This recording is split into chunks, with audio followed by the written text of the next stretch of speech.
Have you ever felt a chill in the air, a whisper that sends shivers down your spine? Welcome to my story, where the wind carries secrets and shadows lurk just beyond sight. In a small village, the gentle breeze takes on a life of its own, whispering names and weaving tales of dread. As you listen, I encourage you to subscribe and share where you're tuning in from. Join me on this eerie journey, and let's uncover the mysteries together. But before we dive in, I have something special just for you. Introducing LipoSlend, the natural at-home liposuction method that helps you lose weight while you sleep.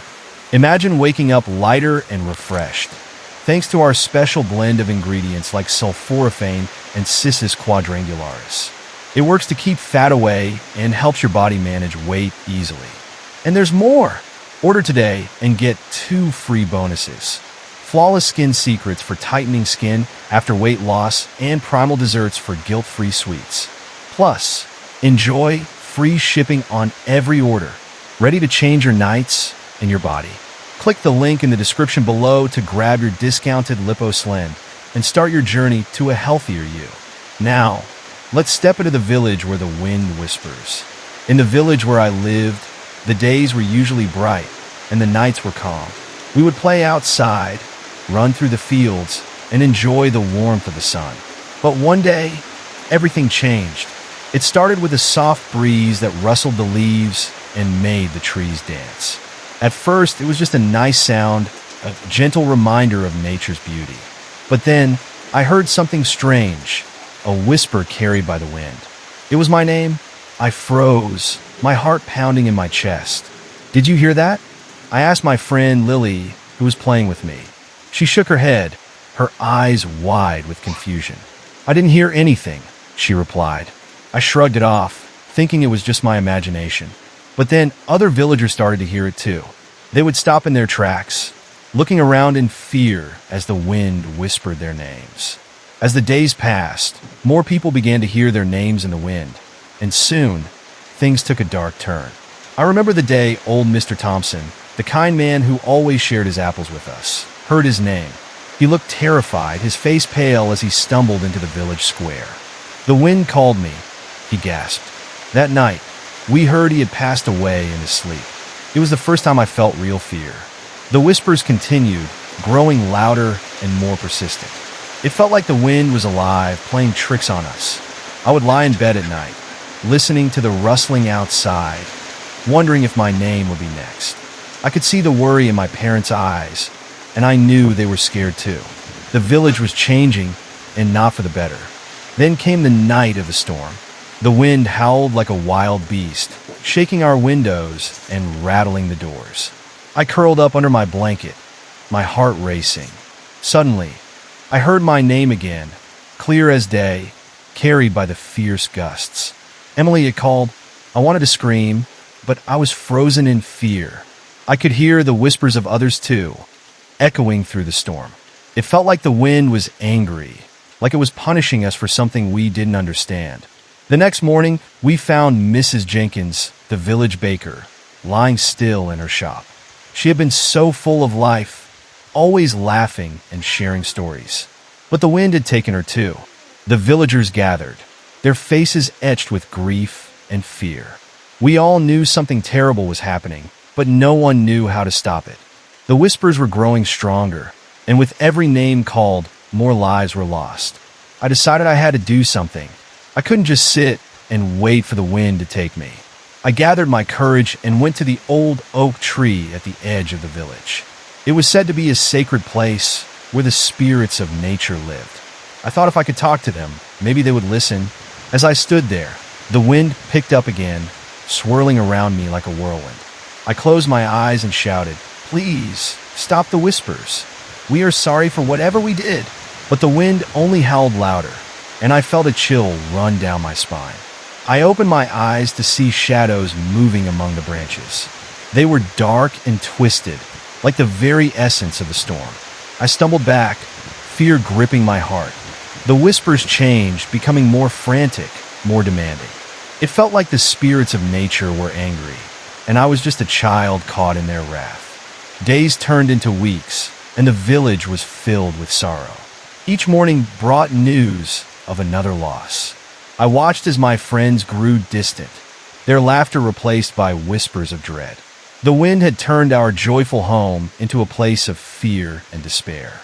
I knew I had to find a way to break the curse before it took everyone I loved. One night, I gathered a few brave friends, Lily, Ben, and Sam. We decided to stay awake and listen to the wind together.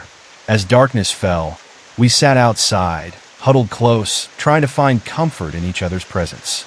The air was thick with tension, and the whispers began to swirl around us.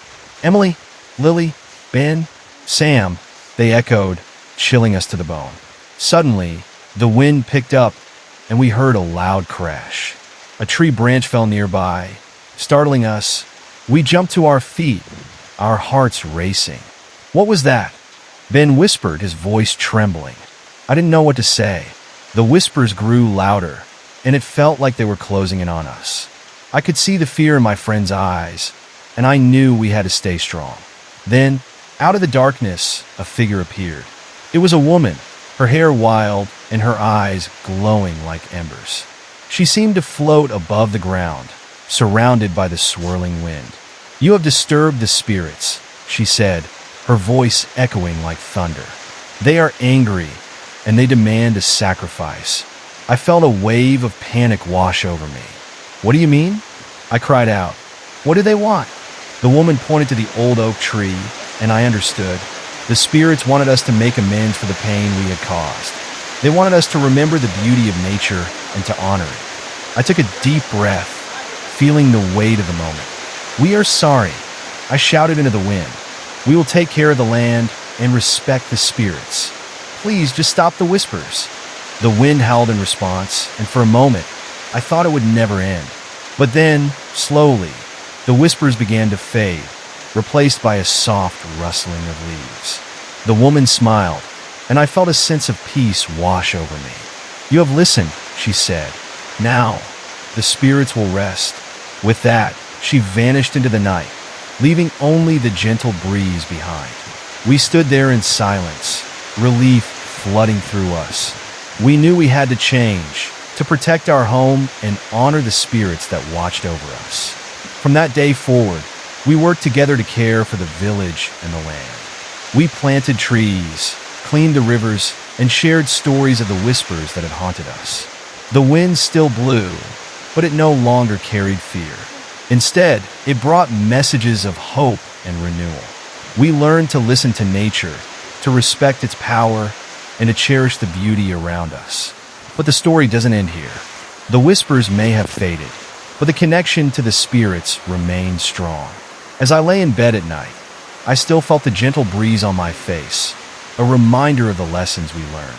And sometimes, just sometimes, I would hear my name in the wind, not as a warning, but as a reminder that I was never alone. And as I look back, I realized that the true power of nature lies not in fear, but in understanding and respect. The wind may whisper, but it also carries the voices of those who came before us, reminding us to cherish every moment.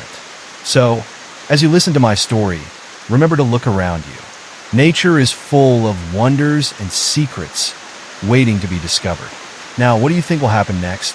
The wind still has many stories to tell. What do you hear when you listen closely? Share your thoughts in the comments below, and let's keep exploring together. As I lay in bed at night, I sometimes heard the whispers again, soft and haunting, brushing against the window like a lover's caress. It was never just my name, but names of others long gone, names that drifted through the darkness like forgotten memories. I would close my eyes tightly, wishing they would go away, wishing to be free from the chill that crept into my bones whenever I heard them. One chilling evening, when the moon hung low and heavy, casting eerie shadows across the village, I decided to take a walk to clear my mind. The streets were silent, too silent, as if the whole world was holding its breath. The other villagers had gone to bed early after the recent events, leaving an unsettling calm in the air. I walked toward the old oak tree, feeling an urge to be near it, to connect with the spirits that had spoken to us. But as I approached, the wind picked up again, swirling around me, carrying with it the faintest echo of laughter. laughter that didn't sound like it belonged in our village. "Do you hear that?" I whispered to myself, trembling even as I spoke. The laughter grew louder, a sinister melody that wrapped around me like a cold blanket. I could feel the atmosphere shift, the air thickening with tension. My heart raced as I stepped closer to the oak, its gnarled branches stretching into the sky like twisted fingers. Suddenly I froze. There, carved into the bark of the tree, were names, dozens of names, each one etched as if it were a grave marker. I swallowed hard, the realization washing over me like a wave of ice-cold water. Each name was a villager who had vanished, lost to the darkness, their lives claimed by the wind. I backed away slowly, my breath coming in short gasps. It felt as if the tree itself was watching me, its bark shifting to form faces within the knots and grooves. Faces of the lost villagers, their mouths stretched in silent screams. I turned and ran, the echo of their laughter chasing me through the chilling night. As I fled, I could hear the whispers building again. More names, more spirits calling from the shadows. Emily floated through the air, soft like a feather, but heavy with dread. When I reached home, I locked the door behind me and tried to reclaim my breath. My parents were fast asleep, unaware of the horrors roaming just outside. I wanted to tell them, to warn them, but the words stuck in my throat like a bone, heavy and unmovable. Instead, I made a decision. I would explore deeper into the forest the next day. There had to be something more behind the spirits and their whispers, something that could explain the dark turn our village had taken. Morning light brought no comfort.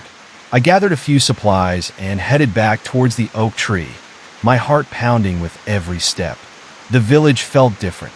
The birds were silent, and the usual bustling life seemed replaced by an unsettling stillness. As I walked into the woods, I noticed the trees closing in around me, their branches weaving above like fingers locking in place.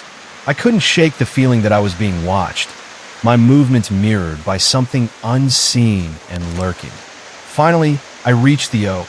The sunlight poured down, illuminating the names carved into its bark. I traced my fingers over them, feeling the rough texture beneath my touch. Even as I felt the urge to cry out, I remembered the whispers. Maybe if I talk to them, I can find answers, I thought. Taking a deep breath, I called out, my voice trembling. "Can you hear me? If you're here, please show me a sign."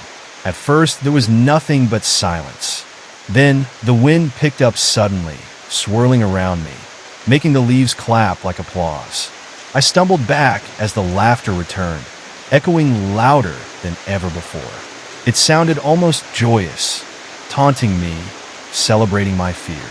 The laughter turned into voices, overlapping and overlapping, creating a rushed symphony of sound. In the chaos, one voice broke through, deep and echoing, like a bell tolling in the night. "Child of the living, do you seek the truth?" It boomed, reverberating off the trees. My heart thudded in my chest, fear clawing at my throat. The truth is a heavy burden. Are you prepared to bear it? I took a shaky breath, nodding despite my fear. "Yes, I want to know. Please tell me what is happening to us."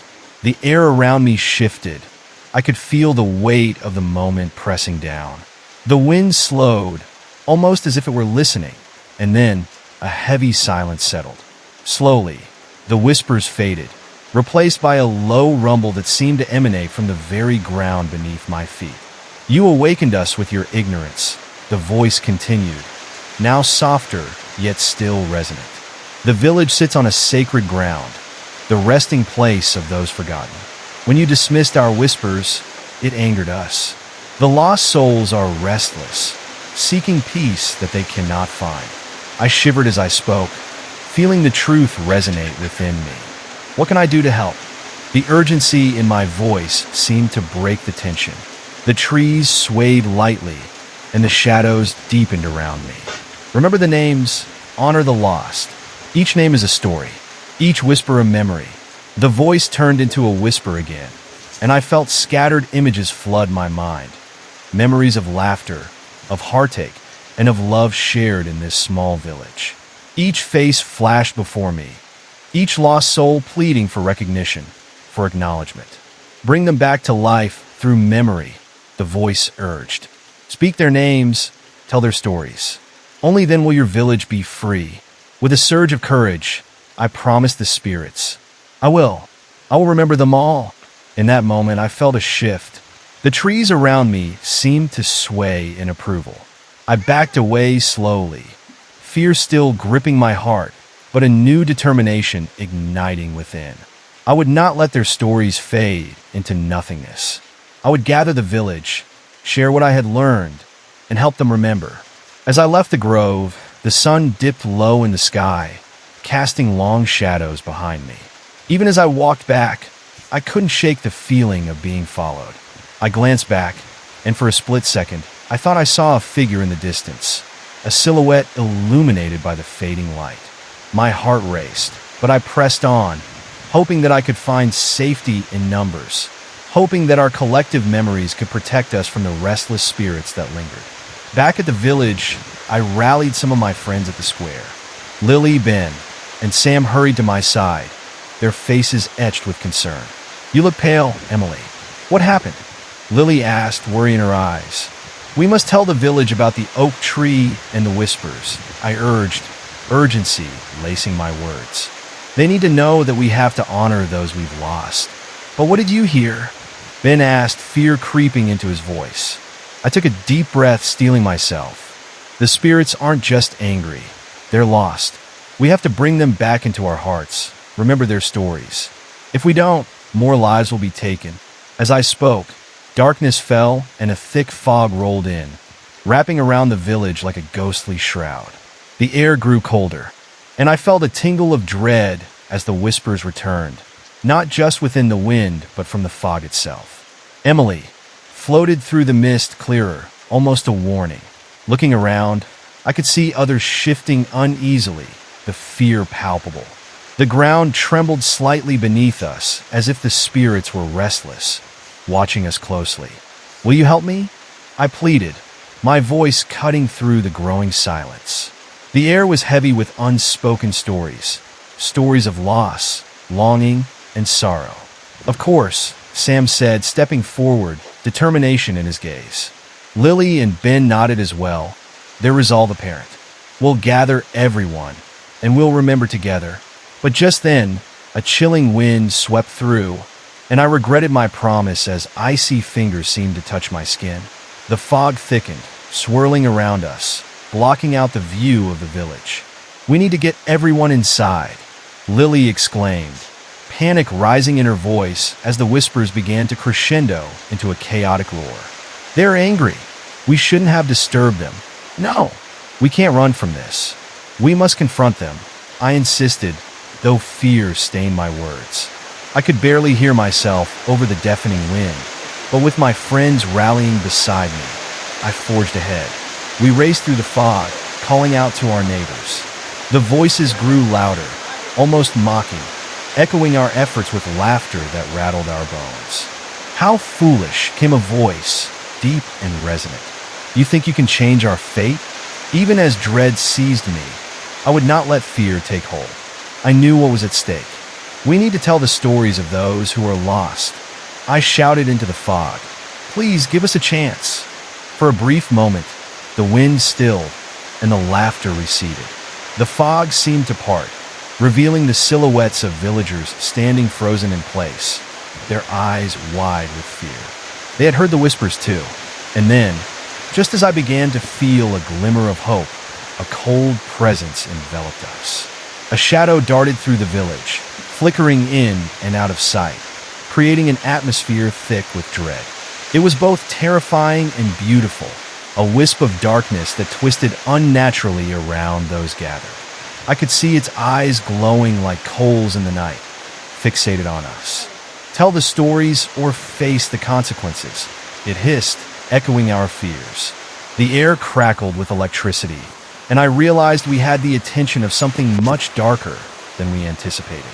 "Come on, we need to gather everyone," I yelled to my friends, but the entity moved swiftly through the shadows, blocking our path. The villagers seemed transfixed, either too scared to move or too terrified to speak. In a moment of sheer desperation and courage, I took a step forward, reaching out. "We'll remember. We'll honor you." But the shadow loomed closer, cold wrapping around us like a hand gripping tight. Faces of those we had lost drifted in and out of view, their eyes pleading. "Remember us," they cried in whispers, their voices layered in sorrow. With each memory that surfaced in my mind, smiling faces, laughter, and stories shared, I fought against the darkness. "I will not forget," I yelled, but the shadow surged closer, the weight of its anger practically suffocating. But somehow, amidst the chaos and fear, I felt something shift within me, a flicker of light rising to the surface, the courage to stand firm against the encroaching darkness. The wind stopped howling and shifted, beginning to whisper once more, not names but memories, rich and vibrant, as it swept through the villagers who stood frozen before the shadow. "Listen to them," I cried, grounding myself in the moment.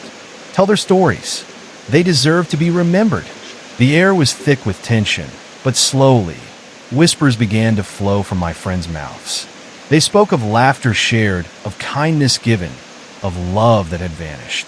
The more they spoke, the more the shadow hesitated, flickering like a candle in the wind. I found my strength within their voices, and I began to share my own memories, pouring out who we had lost to the darkness. "Mr. Thompson taught me how to climb trees," I exclaimed, recalling his gentle laughter. "Mrs. Jenkins made the best pie on the block." With every name uttered, the light flickered brighter, and the fog seemed to lift. Hope filled the air as the villagers joined in, pouring out their words and memories. For every life lost, we traded fear for remembrance, an exchange of love that began to push back against the shadow's grasp. And gradually, I could feel it weakening, a dimming of its cold aura as our voices cut through the darkness like a beacon of light. "For the ones we've lost," I shouted. "For the stories we will never forget," the shadow screeched, a sound like twisting metal, echoing in a pained wail.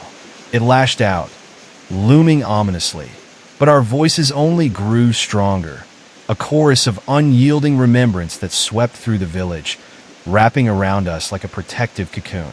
Suddenly, a brilliant light erupted from the hearts of our gathered memories, vibrant and warm. I gasped as the cold dissipated, revealing a sky that sparkled with the stars above, clearer than I had ever seen. The shadow screeched one final time, then vanished, blown away by the spirit's voices we had set free. As the weight lifted, I felt a rush of fresh air breeze over us, the smell of earth and renewed life wafting in. The fog cleared completely, revealing otherwise fearful villagers smiling through their tears. Relief washed over us, and for the first time in weeks, it felt as if the village had been freed from the oppressive grip of the spirits. But as the excitement began to settle, an unsettling chill crept back into the air.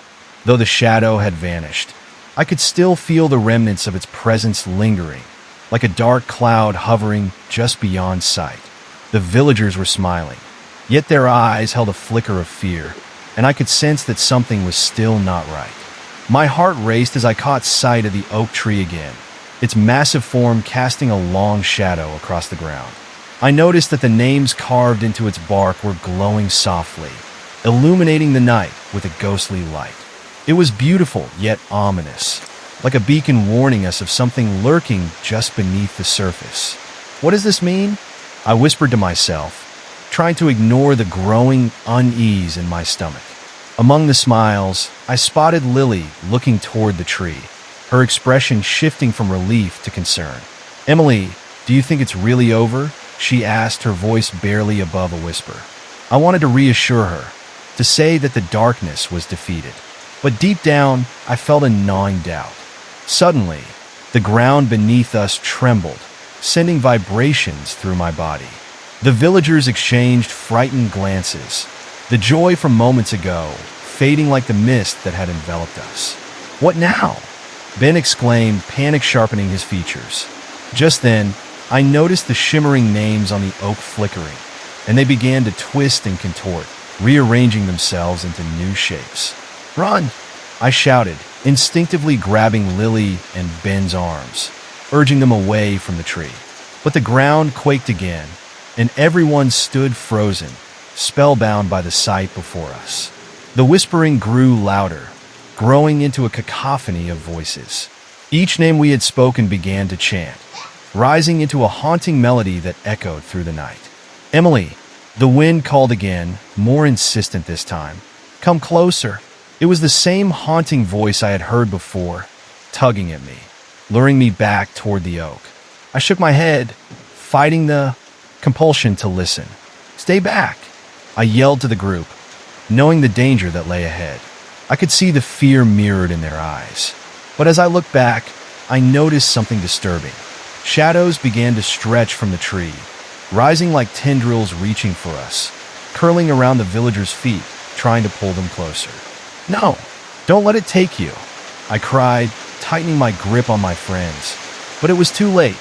Some had moved closer, entranced by the glowing, whispering names. Their faces were blank, eyes glazed over as if they were in a trance. Panic surged through me, adrenaline kicking in as I shouted, "Fight it! Remember who we are!" My voice carried through the air, cutting through the veil of darkness that threatened to wrap around us. Slowly, Lily began to break free from the shadow's grip, her expression shifting from confusion to fear as she yelled out the names of those we lost. "Mr. Thompson, Mrs. Jenkins." The shadows hissed and recoiled, releasing their hold on some villagers, but others remained bound, drawn in by the glowing names. "Help us!" I heard Sam shout, desperately reaching for someone who was still lost in the haze. But every name spoken seemed to draw more shadows from the oak, fueling their strength rather than diminishing it. The wind howled around us, a piercing cry filled with rage and sorrow. "You think you can erase us?" echoed the shadows, their voices now a chorus of anguish. "We were forgotten, and now you think you can abandon us again." The realization hit me like a bolt of lightning. We weren't merely remembering the lost. We were awakening something far deeper, a cycle that hadn't been broken for generations. All at once, I understood that the night wasn't over. It was just beginning. The whispers had turned into a roar, and the shadows danced around the villagers, reclaiming their lost spirits. "We need to unite," I shouted, my voice breaking through the turmoil, gathering everyone's attention. "We have to stand together and remember them, all of them. We have to show these spirits that they will never be forgotten." Empowered by my words, I turned to the villagers, urging them to chant the names with me. "For each name, we give them life again," I proclaimed, fueling our courage with determination. We all joined together, voices entwined, chanting louder. "Mr. Thompson, Mrs. Jenkins, the ones who were lost." The shadows twisted violently, swirling faster, as if trying to drown out our words. Darkness encroached upon us, but we held our ground. With each name, the very ground trembled beneath our feet, as if the village itself was awakening. The air filled with a vibrant energy, and the glowing names on the tree pulsed along with our voices. Through the chaos, I caught a glimpse of the tree's bark shifting again, carving new names into its ancient surface. These names were unfamiliar, strangers who had once walked these woods long before us. I felt a surge of fear and curiosity. What other stories had been silenced? What other spirits were calling to us? But we couldn't stop now. We had to push through the storm, call upon every soul who had lingered in shadows. So we continued, names pouring from my lips, fueled by newfound strength. Julia, Marcus, Grace. Each name echoed brighter, pushing back against the encroaching darkness. The shadows writhed, shrieking in frustration, trying to hold on to their claim over the villagers. "You cannot change the past," they bellowed, thrashing violently as the voices surged louder and louder. "You will never release us." With each name, I felt a bond forming between us, an unbreakable connection that began to push the shadows further back. Memories whirled around us, images of laughter, love, and lives lived fully. But suddenly, the air grew heavy once more, thick with a new presence that seemed darker than the shadows that had plagued us. A huge figure emerged from the edge of the forest, cloaked in darkness, its eyes glowing with malice. It towered over us, casting an even larger shadow that blotted out the stars. Enough! It roared, a sound that reverberated through the air like thunder. You will not take them from me. At that moment, I realized that this presence was more than just a manifestation of the spirits. It was the very embodiment of their pain, their desire for vengeance. Panic gripped me. What do we do? I could feel dread knotting in my stomach. But then I remembered the spirits' messages, their need for remembrance, for connection. We fight for them, I screamed, rallying the villagers still holding the energy of our chant. Honor them, all of them. They need us just as we need them. We stood firm, our combined voices creating a barrier against the figure's towering shadow. I reached deep within, recalling the faces of those we had lost and their stories, desperate to share them. Maggie, who danced in the rain, I called out, trembling yet resolute. Henry, who spent mornings by the river. The dark figure hesitated, its fury wavering as our voices intertwined, battling against the rage that had consumed it. The villagers took up the call, remembering their loved ones, and the energy around us intensified, luminous and vibrant. But still, the figure pushed back, dark tendrils stretching out, attempting to snatch away our memories one by one. You think your words can save you? It hissed, a low, menacing growl. They are mine. They will always belong to the shadows. As the rage wrapped around me, I felt a flicker of fear deep within my core. I couldn't let it win. I wouldn't let the darkness claim our stories. So I stepped forward, now alone, feeling the weight of the villagers' hopes behind me. Summoning every ounce of courage, I declared, "You may have taken their lives, but you will not take their stories. They live on through us." Suddenly, there was silence. The air stilled, filled with tension, as the figure faltered, confusion in its glowing eyes. Taking my chance, I lifted my voice once more, pouring everything I had into my words. Your pain does not have to consume you. Remember those who loved you. Let them be free. The last assertion shattered the silence. Several shadows began to retreat, swirling back towards me as memories poured forth, each name lighting up the air like fireflies igniting in the night. The dark figure snarled, thrashing angrily, but I could feel the tide turning.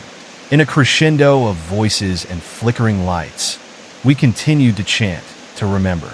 The shadows, once oppressive, started to break apart, revealing the spirits within, yearning and half forgotten. And then, finally, the dark figure reeled back with a chilling roar, a sound of despair, as the spirits caught in its grasp dispelled into light, filling the air with soft, soothing whispers. The writhing shadows faded, the figure shrinking until it was just a memory of darkness, consumed by our collective strength. I felt the energy shift around us, the tension replaced by an eerie calm. Breathless, I turned to my friends, their eyes wide in disbelief, a mixture of fear and relief flooding their faces. Did we really do it?" Ben asked, his voice shaky, as if only just realizing we were still standing, together. "I think so," I replied, still trying to catch my breath. But deep down, I sensed a lingering unease. The calm felt deceptive, a thin veil draped over potential chaos yet unseen. But just then, the wind began to shift again, whispering new names into the darkness. "Emily, remember us?" the voices murmured. My heart sank as I felt the weight of their stories pressing on my chest once more. A reminder that our battle might not have ended, that a deeper truth awaited unearthing. "We must keep remembering," I said, determination creeping back into my voice. "This isn't over. We have to protect their stories and continue our fight. They need us, and we need to know why they were so restless." As the stars blinked into existence overhead, a new sense of purpose filled me. Yes, I would preserve their memories. I would uncover the truth behind the shadows. There was a promise to fulfill, and I could feel the spirits surrounding me, ready to guide my way. With that resolve, we gathered ourselves, hearts racing not from fear, but from the urgency of our task. I knew that the darkness might return, but for now, I felt a glimmer of hope in our fight, a beacon against the night, leading us to the stories waiting to be told. And as I glanced back at the oak tree, I saw a new inscription glowing in its bark, a single name that shimmered like a star against the backdrop of the dark. Emily. I knew I had to confront the secrets my own name held, and in that moment, I realized that the journey was just beginning. What awaited us beyond the darkness was yet to be discovered. I knew I had to confront the secrets my own name held, and in that moment, I realized that the journey was just beginning. The air felt heavier with every breath, charged with anticipation and lingering shadows. I glanced at my friends, their faces a mosaic of fear and courage. "We need to dig deeper," I whispered, the words barely escaping my lips. "Whatever is tied to my name, it's calling for us. We can't turn back now." Just as I spoke, a sudden chill swept through the clearing. Leaves began to rustle vigorously, yet no wind stirred them. I shivered, instinctively looking around. The villagers were still nearby, forming a hesitant circle, eyes darting nervously. I felt the weight of their gaze, each one filled with the same blend of fear and hope. "Look!" Lily pointed towards the oak where my name shimmered. A faint, almost unnatural light pulsated from the bark. It seemed to beckon me, a siren call that drowned out the surrounding noise. The wood twisted and warped, revealing a crack that ran deep into the tree's core. "What if it's a trap?" Ben said, his voice trembling. "What if we're not supposed to go near it?" But I couldn't ignore it. I felt an inexplicable pull, an urge to understand what lay hidden within that gnarled tree. "I think this is where the answers are," I insisted, my heart pounding as I took a cautious step forward, my feet heavy with dread. As I approached, shadows flickered along the ground, darting back and forth, as if they were alive. The whispers grew louder, swirling around me like a storm. "Emily, you must remember," they hissed. A wave of nausea rolled over me as I reached out to touch the tree, my fingers trembling above its rough surface. Suddenly, the bark shuddered under my touch, and a hollow sound resonated from within. I pulled back, startled, and then, without warning, the tree groaned, the ground quaking as dirt fell away from its roots. A gaping hole opened up at the base, revealing a dark tunnel that seemed to stretch down into nothingness. "Don't go in there," Sam shouted, eyes wide. "You don't know what's down there." But curiosity burned deep within me, drowning out the fear. I had to know what awaited. "I have to see," I replied, my voice steadier than I felt. "I can't leave this unanswered." Without a second thought, I climbed into the hole, the cool air embracing me like a forgotten memory. The darkness swallowed me, the light from the night above a mere flicker as I descended into the deep. My heart raced, echoing in the silence the further I went. The tunnel walls were damp and rough, the smell of earth and decay thick in the air, making me gag. I pressed on, deeper into the darkness, where the whispers began again, swirling around me, pressing into my consciousness. "Emily, find the truth, remember?" And then, just ahead, I saw a faint glow. I quickened my pace, tumbling forward until I emerged into a cavern filled with luminescent fungi. The colors of azure, green, and violet flickered on the walls, illuminating ancient carvings etched into the rock. But as I looked closer, my stomach sank. The images weren't just random markings. They were scenes depicting the village's history, the joys, the celebrations, but also the dark moments, obscured by time. There were images of villagers, caught in despair, their faces twisted in anguish. I stepped closer, studying the etched images. There, right before my eyes, I saw a figure that looked all too familiar. A woman stood at the center of the mural, her face obscured, yet the aura around her felt powerful, almost suffocating. "Who are you?" I murmured, a chill running down my spine. Suddenly, a crack echoed through the chamber, jolting me back to reality. The cavern began to tremble, and dust rained down from above. I stumbled backward, my heart racing. The entryway narrowed as rubble rained around me. No, no, no! I gasped, panic washing over me. Then the whispers grew louder, moving from a gentle murmur to a furious roar. Remember, remember what they did. The words echoed in my mind, gnawing at my sanity. An overwhelming sense of dread filled me. I realized the truth these images were trying to convey was something far more sinister. I could almost see the shadows curling around the figure in the mural, twisting and warping, ready to reclaim their power. I wanted to flee, yet curiosity kept my feet bound to the ground. What were they warning me about? In that moment, the slimy walls of the cave closed in, and a shiver ran down my spine. Panic turned into dread as the shadows shifted, coiling around my ankles like serpents. The cavern seemed alive, pulsating with an ancient anger that demanded to be acknowledged. I gritted my teeth, forcing myself to take a step forward into the unknown. And then it happened. A low growl reverberated through the chamber, a sound like the grinding of stone against stone. You shouldn't have come here. A voice rumbled from the shadows, deep and foreboding. I felt the air grow thick with unease, my breath catching in my throat. Who are you? I managed to stutter, the words nearly lost in the darkness. The shadows coalesced, forming a figure that loomed before me. It was a monstrous sight, a patchwork of darkness and sorrow, its eyes burning like embers in the night. I am the keeper of lost souls, it hissed, its voice dripping with malice. And you have awakened me. Terror shot through me, freezing me in place.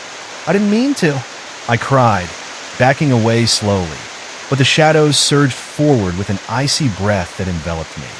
Please, I just want to understand. A dark laugh reverberated off the walls, sending shivers down my spine. Understanding comes with a price, little one. Your name binds you here, and now you must pay. The creature sneered, its form shifting relentlessly in the dim light. Gripping tightly to the hope that had carried me this far, I spoke with newfound resolve. I will not let you take what is mine. I will not pay any price. But as those words left my lips, the creature lunged at me, its maw wide, revealing nothing but darkness. I stumbled backward, but something caught my foot, roots winding through the dirt, pulling me down. No! I screamed, thrashing against the constricting grip. Just then, I remembered the stories we had shared, the names whispered around the oak. They brought strength. I forced myself to think of the villagers, their love, their laughter. You are not alone, I shouted, my voice echoing through the chamber, pushing back against the creature's darkness. We remember, and we will always honor you. You cannot take that away. For a brief moment, the shadows hesitated, and the glowing fungi flickered. I felt the weight of ancient feelings pressing down, but I fought through it, willing to summon every ounce of strength. You've suffered long enough. Let us help you. The creature recoiled, its voice a mix of sorrow and rage. Help? There is no help for me, it snarled, but I could see a hint of uncertainty beginning to creep into its voice, a crack in the facade. Then let me carry your stories. Let me remember for you. I yelled, feeling energy surge through me like wildfire. It was a gamble, but I had to try. And just as the shadows lunged forward, I reached deep within, calling forth every name, every memory that had been shared among us.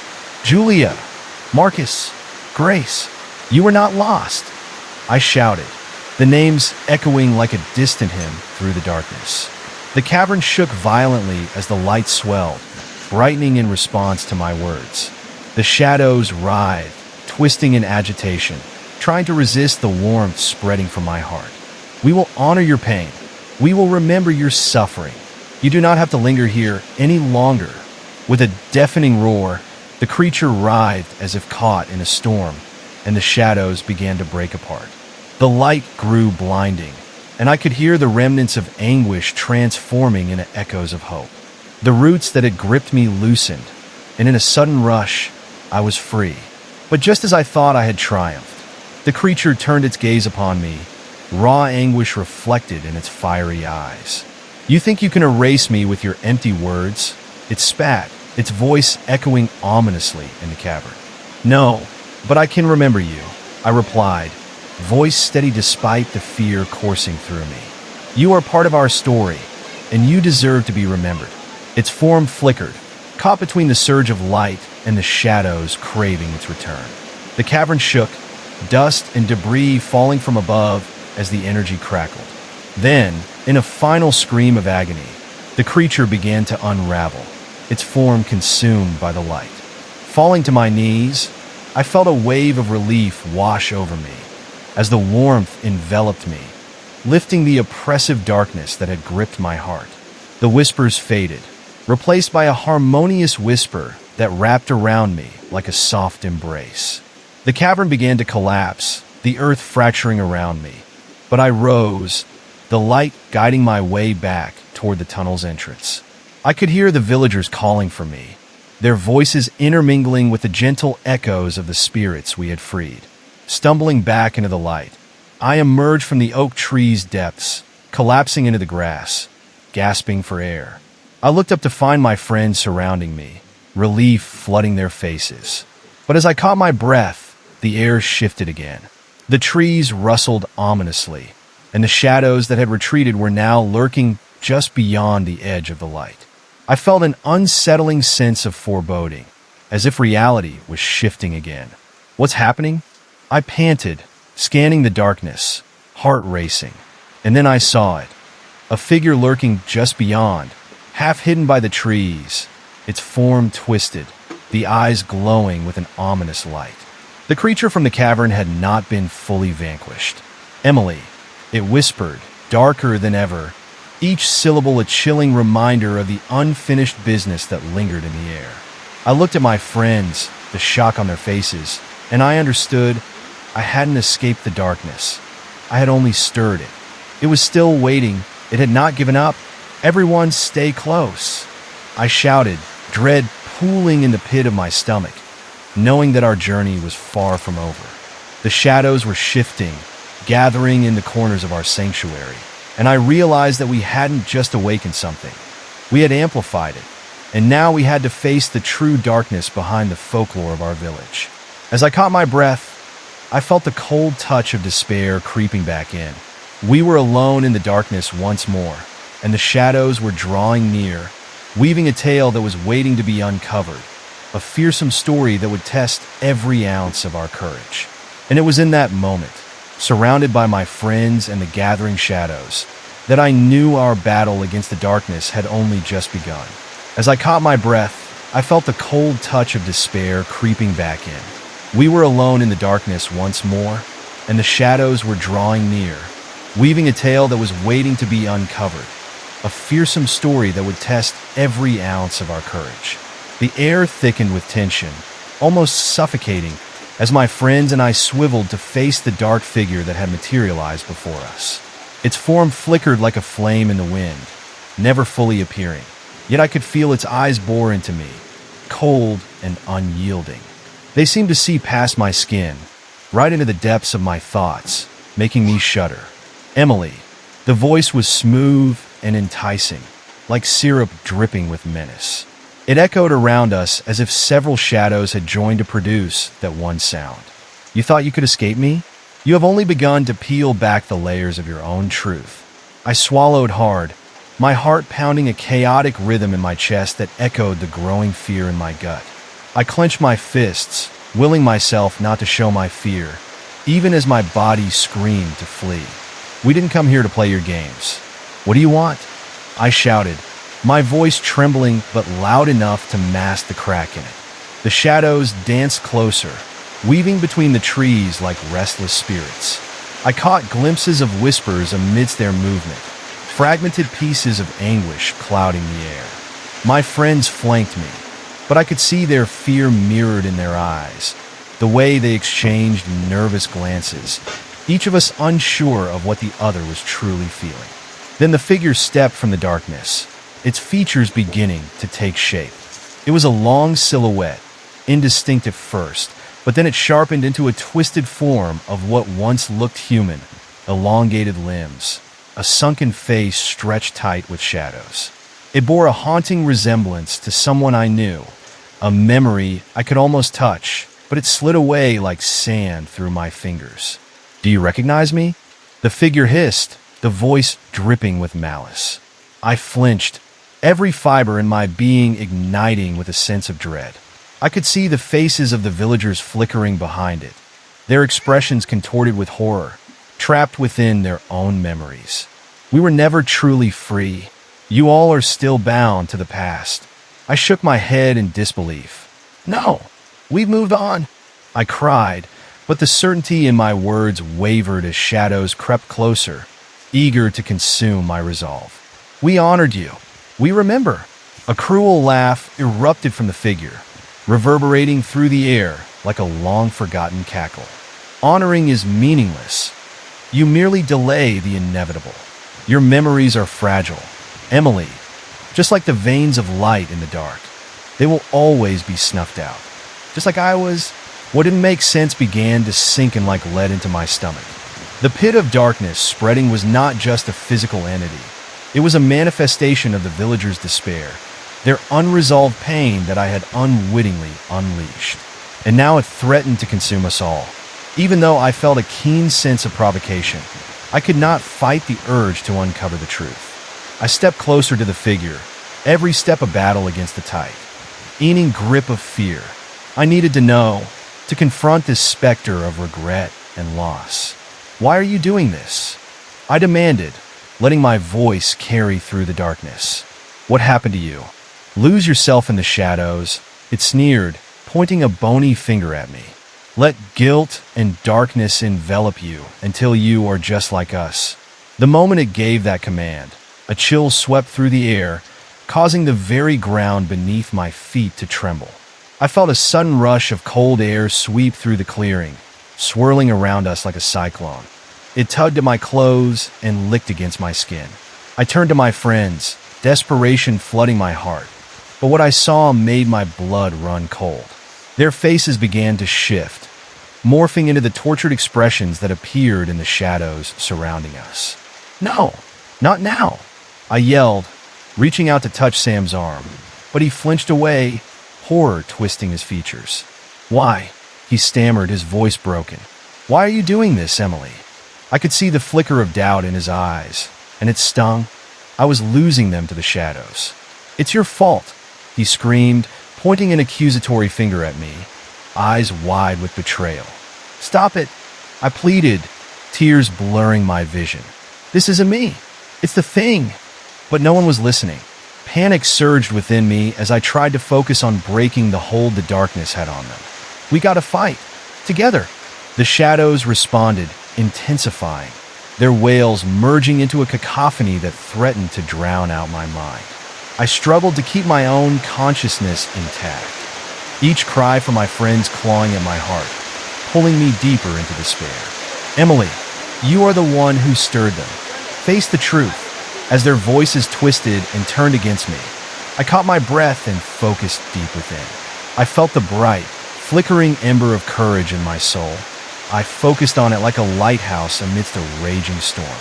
I wouldn't let the shadows take more than they already had. "Listen to me. We are stronger than all of this," I shouted, fighting back against the despair pulling at me. "We can break free from this together. Remember who we are." I could feel my heart racing, but determination flowed through my veins, fueling my voice. Suddenly, a blinding flash erupted in the clearing as if the very air had exploded with light. The shadows recoiled momentarily, their twisted shapes faltering against the force of my words. Sam's eyes seemed to clear for an instant, a fleeting moment of recognition washing over him. "Emily," he whispered, uncertainty rife in his voice. "Don't let them take you. Fight," I urged, desperation threading my tone as I reached out toward him. My friends remained poised between that tenuous connection, a thread of hope binding us together, threatening to crumble under the crushing weights of doubt and fear. His hand twitched toward mine, hovering uncertainly as the darkness swept closer. The figure wove itself back into the shadows, hissing, "You think you can escape? You don't belong to the light. You are forever tethered to darkness. And in that moment, I saw it, a flicker of choice in my friend's expressions. I could almost hear the whispered names we had recited echoing in the stillness. Julia, Marcus, Grace. I called out again, the names lighting an energetic spark in the air. We will not be defined by your pain. As I said those names, the shadows twisted violently, clashing against the light pouring forth from my heart. It was as if our collective memories formed a barrier, pushing back against the darkness, threatening to ensnare us. But just when I thought I'd found a break, the creature lunged again, this time with greater force. You will regret this, foolish girl. The words slashed through the air with menacing clarity. You are entwined with your past. It is your burden to carry. My resolve faltered, and I felt the weight of every lost spirit press down on me once more. No, I can't carry this alone, I cried out, my voice raw with desperation. Then join us, the creature roared, extending its arms, shadows pouring forth like a tidal wave toward us. I felt the ground shake beneath me as the darkness engulfed the light, consuming every ounce of warmth and joy we had built together. I looked into my friend's eyes, and the horror was reflected back at me. Each whisper, each lament, tightening the noose. We have to choose, I shouted, my voice barely a whisper against the roaring winds of despair. Choose to remember. In that moment, everything came crashing together. The memories, the hopes, the anguish. I drew upon the strength of our shared experiences, our community, and I found that ember of courage burning brighter than I ever believed possible. We are not alone in this, I bellowed, willing the light to pulse from my heart into a radiant force. The shadows recoiled once more, screams of frustration filling the air. They were weakening. No, fight it, make her one of us. Shouts echoed in eerie harmony, but my friends stood tall, their eyes flickering with the warmth of remembrance. They repeated the names, gathering strength from the bond we shared, each reminder fueling the light. I could feel the darkness receding as our collective will surge forward. The creature shrieked, but instead of the agony that followed, all I felt was a growing connection among us, a web of stories tethering us to one another and anchoring us in the face of uncertainty. Finally, when everything seemed on the brink of collapse, I shouted, together, we remember, we will not be claimed. The creatures flinched, and as we formed a circle, hand in hand, the warmth escalated into a blinding light, pushing back the shadows and revealing glimpses of the spirits trapped in darkness. The light wrapped around us, lifting us higher and deeper into the light of resilience. With one last scream, the shadows burst apart, splintering into thousands of fragments cast into the wind. The cavern around us trembled, but the thunderous sound became liberating, like the earth itself rejoicing in our unity. With the last echo of the figure's voice fading into nothingness, I stumbled backward, gasping for air as the darkness dispersed. The air felt lighter, and my heart swelled as I looked at my friends, their expressions brightening as they reached out for me. We did it. We fought back. But then the ground shook again with a menacing rumble. The darkness slipped into the edges of the light, swirling angrily, and I knew deep down that this battle was not won so easily. Don't let your guard down, I whispered, glancing around the clearing where everything felt suddenly still. The ground felt unstable beneath my feet, like a predator biding its time. There's more, I said quietly, almost to myself, as I looked into the face of the forest where the shadows watched.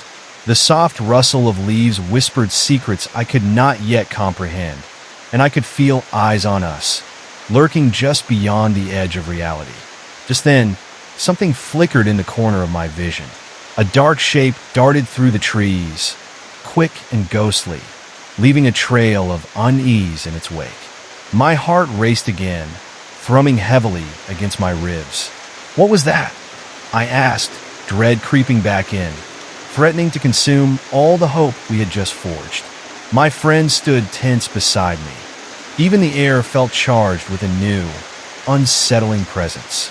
"We need to go," Sam said, his voice urgent. But before we could turn away, the shadows coalesced once more, this time forming into swirling tendrils that writhed with malicious intent. A voice echoed across the clearing, haunting and familiar. "You think you can banish me? This is only the beginning. You cannot escape your fate, Emily." The laughter that accompanied the words sent ice through my veins. For all that we had fought, the darkness had not been fully defeated. Instead, we had merely chipped away at the surface, awakening grief, anger, and revenge that had been lying dormant. "We must keep moving," I insisted, fighting the urge to crumble beneath the weight of the shadows whispering of despair. "Stay close. We have to find a way." As we turned to retreat, I knew one thing for sure. The true battle lay ahead, buried deep within the forest, shrouded in the twisted tales of those who had come before us. I felt the shadows stalking behind, hungry for our fear as we made our way toward the unknown, knowing that whatever darkness awaited, we had to face it together. No matter how grim and horrifying, I would not let it claim us. My name would not be the last whispered in the darkness. As we stumbled deeper into the woods, with only the dim light of the moon filtering through the dense canopy, a strange chill enveloped us. The air felt thick, heavy with secrets long buried. I could hear the leaves whispering again, a soft rustling that seemed to form words just out of reach. "They're watching," I thought, glancing around nervously, feeling the weight of unseen eyes pressing in from all sides. "Emily, do you really think we will find a way out of this?" Sam's voice trembled as he spoke, breaking the thick silence. His face was pale under the moonlight, illuminated with a mixture of fear and disbelief. The weight of his question hung in the air, amplifying the dread coiling in my stomach. "I know we can. We just need to stick together," I replied, trying to sound more confident than I felt. But doubt crept in as I looked back into the shadows that surrounded us. The deeper we went, the more it felt like stepping into an abyss, where reality dulled and nightmares took form. Suddenly, a loud snap echoed from the underbrush nearby, making us all jump. My heart raced as a figure leaped out from the shadows, its motions jerky and unnatural.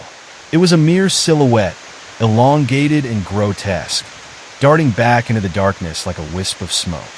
"What was that?" I shouted, feeling my fight-or-flight instincts kicking hard. I don't know," Sam stuttered, and I could see the fear wrestle with his bravado as he squinted into the darkness. The rest of my friends held their breath, their eyes glazed with terror and anticipation, searching for something they couldn't quite see. But then, just as quickly, the shape returned, much closer this time. It stood at the edge of the moonlight, a warped form with hollow eyes, staring back at us with a grin too wide and too sharp. I felt a rush of cold wash over me, chilling my very bones. Its skin shimmered with an ethereal glow, giving it a surreal and hideous beauty that made my heart race. "Don't look away!" I barely managed to get the words out, fear lacing my tone. The creature seemed to pulse with an unnatural energy, a mixture of curiosity and hunger that made me want to look away, but I couldn't. Something about its eyes pulled me in, and I felt a part of my mind begin to slip away, consumed by its gaze. As if sensing my weakness, the creature slowly stepped into the light, revealing its true form in ghastly clarity. It was a reflection of loss, skin stretched taut over bones, eyes black and endless, filled with the weight of grief. It grinned wider, as if tasting our fear. Behind it, I could see more twisting shadows pooling, rising like smoke from a dying fire. "Can't you hear them?" It taunted, its voice a velvety whisper that slithered through the air. "The memories? They are hungry. They want to be set free." I could feel a deep chill curl around my spine at the thought. The air grew thicker, and I could hear faint whispers swirling around us, voices pleading, crying, calling out for release. I was terrified, but I forced myself to step closer, gripping Sam's arm tightly. "No, they are not hungry. They are waiting," I shouted defiantly into the gathering shadows. "We will remember you, I promise." The creature's grin faltered for a second, and something unexpected flickered in its hollow eyes. Was it surprise?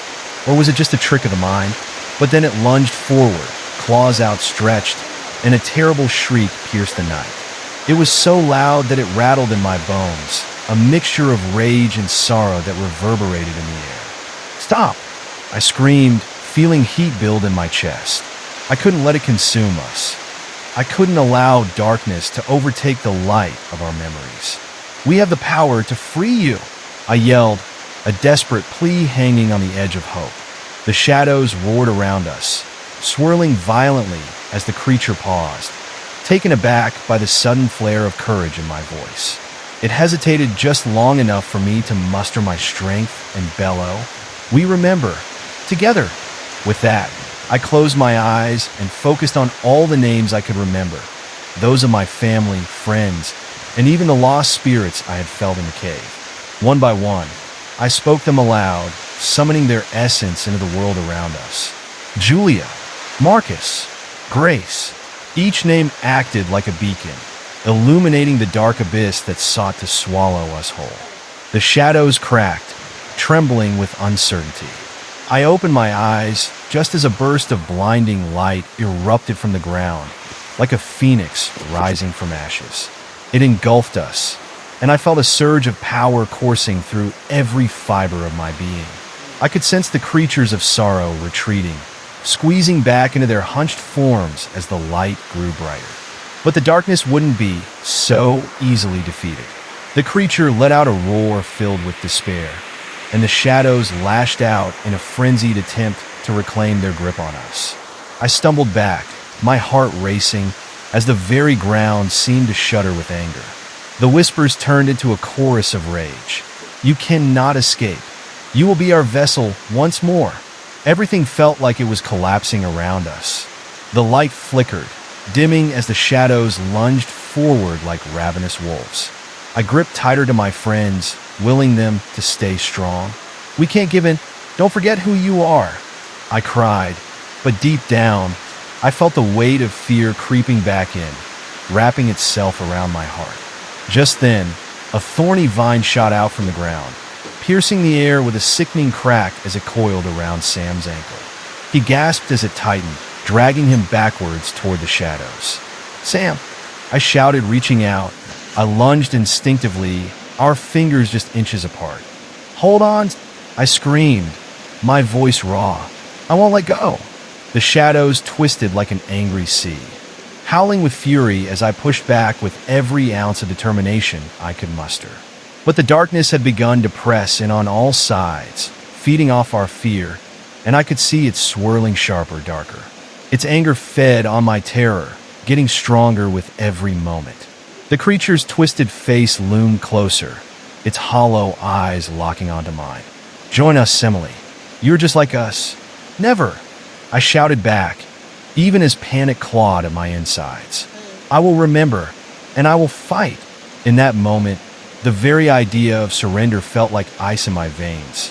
Just as the creature seemed poised to strike, everything blurred around me. The ground swirled like a vortex of shadows, and the light flickered one last time. Then the whispers grew louder, turning into a clamorous crescendo. I could see figures emerging from the darkness, twisted shapes morphing into familiar faces, villagers long lost to time, trapped in a cycle of despair. "Help us," they cried, their voices a haunting chorus, drowning out everything else. I felt dizzy, my heart racing as they stretched out their hands toward us, reaching for the light. A wave of sorrow rushed over me, crashing like a storm as I felt their collective pain, years of anguish trapped beneath the surface.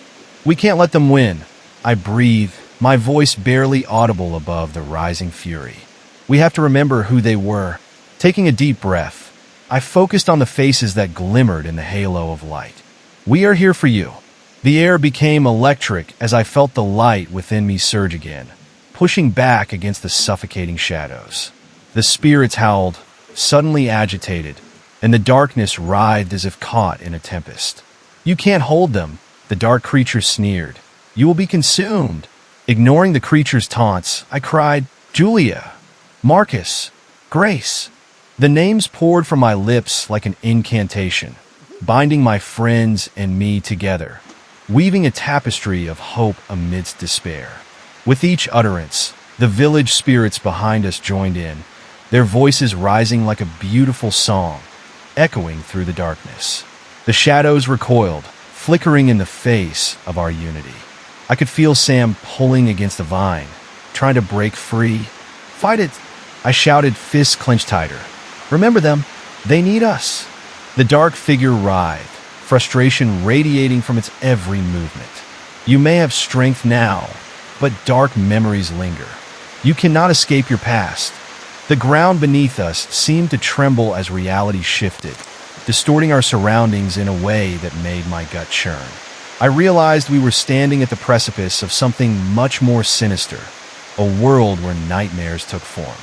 A new wave of terror rose within me. Stick together. I knew I had to remain steadfast now, but doubt was creeping back.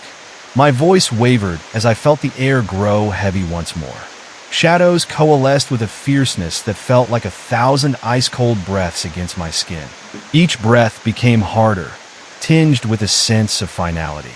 The dark figure lunged forward, sharper and angrier than before. "The shadows will never fall to the likes of you," it howled, rushing toward me, while so many whispers filled the air. I dodged instinctively, but it was too fast.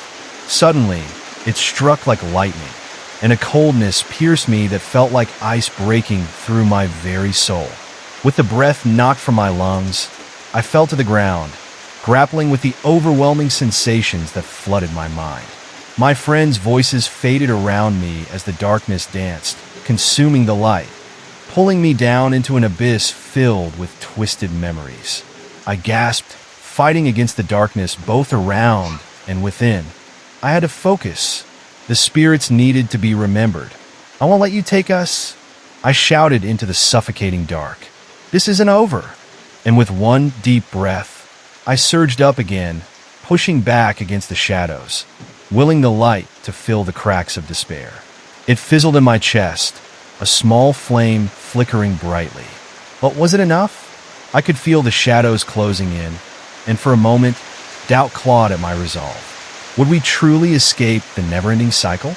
But from the corner of my vision, I saw Sam scrambling against the shadows, pulling himself free. "Together," he shouted, reaching for me, the light of hope igniting in his eyes. I surged upward, eyes locked onto his, feeling the warmth spread through us like wildfire. "Together," I echoed back, forcing the light to burst through as the shadows pulled back momentarily, reeling away in rage. They were losing their grip. I could feel it. Then, the spirits surged forward, filling the air with a radiant glow that pierced through the darkness like the dawn breaking over a long, cold night. Memories erupted around us, fractured pieces of joy and sorrow weaving back into the fabric of strength. "We remember," we all cried in unison, the chorus melding into one fierce chant. The shadows howled in confusion, twisting and swirling, losing their form as the light engulfed them. "No, you can't," the creature screeched, fury lacing its voice, its own shape beginning to fracture as light overcame the dark. But just as I felt the tides shifting in our favor, a gust of wind rushed through, slamming me backward against the ground. "The darkness doesn't give up so easily," a voice echoed, sharp and mocking. The air crackled again, and I realized we were standing on the edge of the unseen realms, dangling like marionettes cut from our strings, desperately clinging to the brightness against a backdrop of swirling shadows. There was a moment of stillness and anticipation so thick I felt it pressing down on my chest. I could sense the darkness gathering. What came next could be critical. It was then I heard the whisper again, cold and relentless, like a breath of agony. "You are not strong enough." I gritted my teeth, my mind racing to hold tight to the light. "We are strong enough," I shouted, my voice echoing through the chaos, daring to believe there was hope even in the darkest moments. But I knew our battle was far from over. We had merely scraped the surface of the true horror that awaited us. And as the shadows began to rally once more, I could hear their whispers, their taunts and their fears spinning around me, filling my head with trepidation. But within that chaos, I felt a flicker of determination ignite like a flare. We will not be defined by this darkness, I proclaimed, pushing against the swell of despair. We will not be defined by this darkness. In that moment, as the shadows coiled closer, I could almost feel my heart synchronize with the pulsating rhythm of the eerie night. Every pulse echoed my growing fear and resolve, and I digested the swirling chaos that sought to swallow us whole. I felt the weight of my friends around me, their presence anchoring me to something real and tangible, like a lifeline in this sinking abyss. But just then, a chilling laughter erupted from the depths of the darkness, slicing through the air like glass. You think light can save you? You are just fragments of your own despair. The voice twisted through the night, curling around me like thick smoke. I could feel it settle in my stomach, a heavy dread that threatened to pull me under. I looked into the shadows, more confused than ever, just as tendrils of dark mist slithered over the ground, reaching out hungrily toward my friends and me. Their cold touch felt like ice crawling over my skin. It entered my mind like an intruder, filling my thoughts with nightmares long forgotten. Faces of sorrow, loss, and fear trapped within the fabric of my memory. "Do not listen," I shouted, clenching my fists and struggling against the weight of those memories. "We are more than our shadows." Yet, the darkness continued to whisper through the chilling fog, curling around every corner of my mind, revealing the darkest parts of myself I had buried long ago. It taunted me, feeding on my every regret, every second of pain I had ever felt. Just then, a grotesque image flickered to life in front of me, a jumbled mass of familiar faces I had lost, twisted into expressions of anguish. Each visage implored me silently for help, but the darkness corrupted their forms, laughing cruelly as I struggled to look away. "Remember them? They are gone because you failed them." "No!" I screamed, clutching my head as if it would block out the whirling memories, trapping me under layers upon layers of guilt. I fought to hold on to the light, to the hope that I could pull us all from this nightmare. I could feel my friends quaking beside me, their shared fear creating a palpable tension in the air. "Emily, we need you." Sam's voice broke through the suffocating silence, trembling yet urgent. I glanced at him and found him struggling against the spectral grip of the shadows meant to ensnare him. He was wrestling with the past, just as I was. I took a deep breath, the frantic pulse of my heart matching the frantic energy swirling around us in a chaotic dance. "Sam, listen, we have each other," I shouted, the light within me igniting brighter at the sound of his name. The shadows writhed, momentarily retreating, as if they feared my conviction. "Close your eyes," I urged my friends, forcing confidence into my voice. "Think of the good things. Think of the love we shared. We will shine brighter than this darkness together." Even as I spoke, doubts gnawed at my insides, but there was no time to falter. I could feel the cold seep deeper, eroding my strength. The air buzzed as I closed my eyes, willing myself to search deep beneath the layers of fear that trapped me. I directed my thoughts to the faces I missed, to the laughter that filled our memories, the warmth of shared moments. I pictured our campfire stories, the endless summer nights beneath glowing stars. Memories washed over me like waves, each receding shadow chased away by flickers of joy. But the darkness was feral, snarling and biting back with a ferocity that made my skin prick with unease. The chilling laughter morphed into a cacophony of cries, rising once again, piercing through my sanctuary of memories. "You can't escape the truth. They are lost, and you will be too."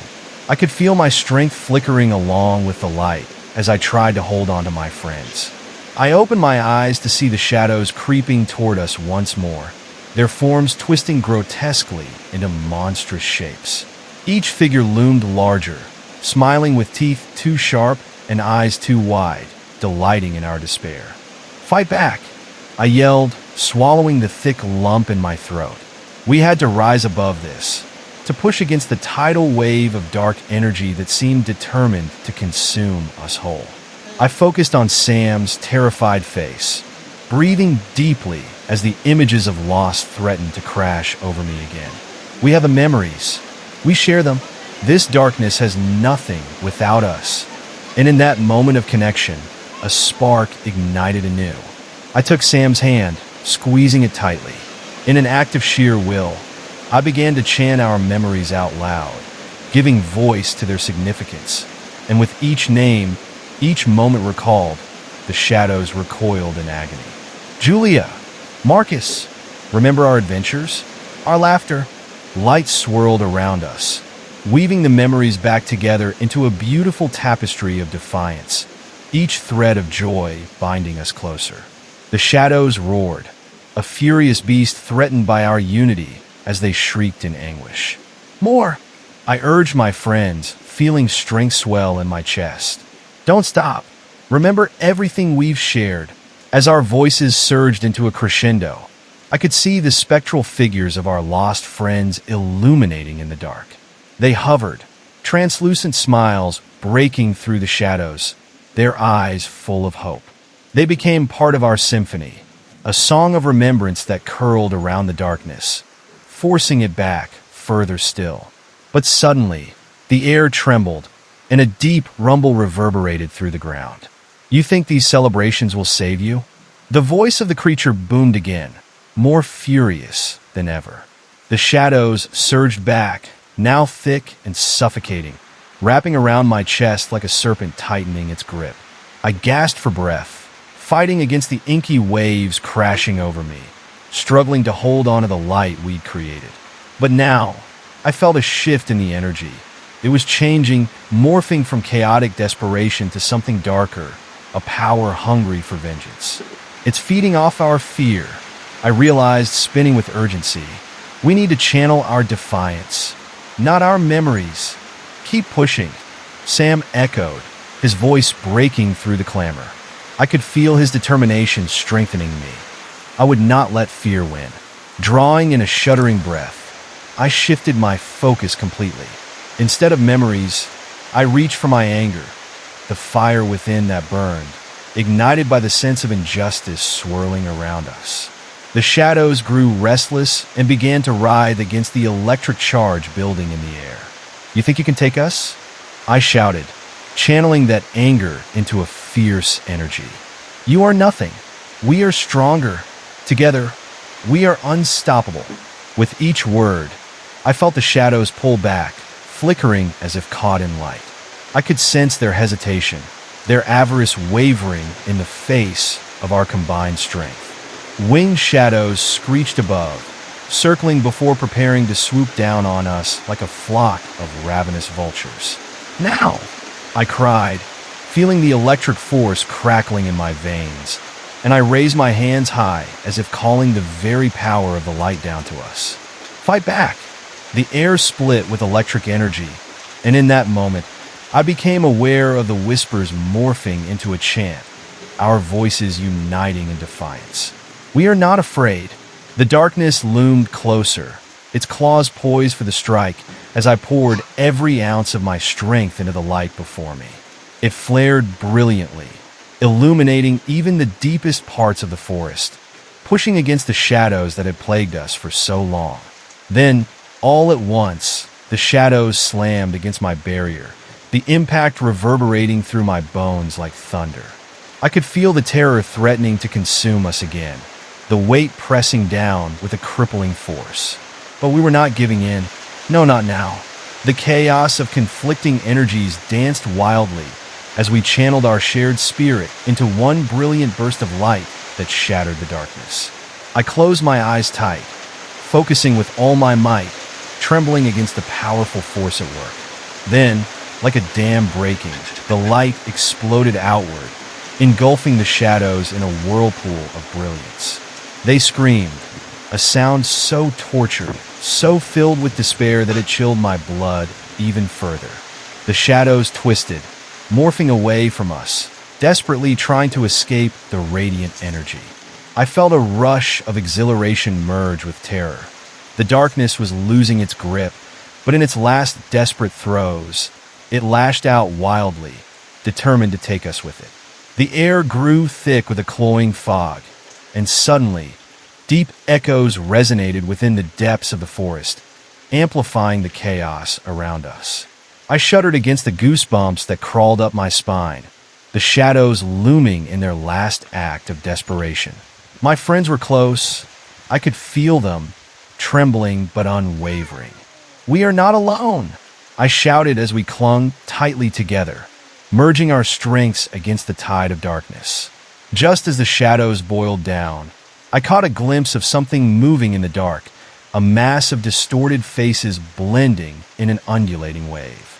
They emerged from the depths like whispers made flesh, fighting against the light, suffering to reclaim their place. I felt a brush of icy fingers claw at my cheek. "Help us," they wailed in unison. But I stood firm, gripping Sam's hand tighter as I stared into the swirling abyss. "We will not fall," I bellowed, letting the light boil beneath my skin, swirling like the very essence of my spirit pushing back against the encroaching dark tide. The shadows turned visceral, taking on shapes that reminded me of my darkest fears. They grimaced, filling the air with a cacophony of familiar whispers trying to seduce me into despair. "You can't escape your past. You belong to us. Find your strength," I cried, thrusting my hands forward as if I could physically push the shadows away. "We are more than our fears." I began to chant the names of those I loved, voices rising with hope and anger, each memory reborn into something greater: strength, resilience, courage. The light exploded around us in a brilliant flash, illuminating the darkness with searing intensity. As the shadows writhed and screamed, I felt the walls of the forest shake violently, the ground trembling beneath our feet. But I couldn't relent. My focus narrowed on keeping that fire alive, ever burning, ever flickering with the strength of our bond. "Together!" I screamed, commanding the light back to the shadows that dared encroach upon us again. And suddenly, the creature lunged, barriers collapsing around us as if time had fractured.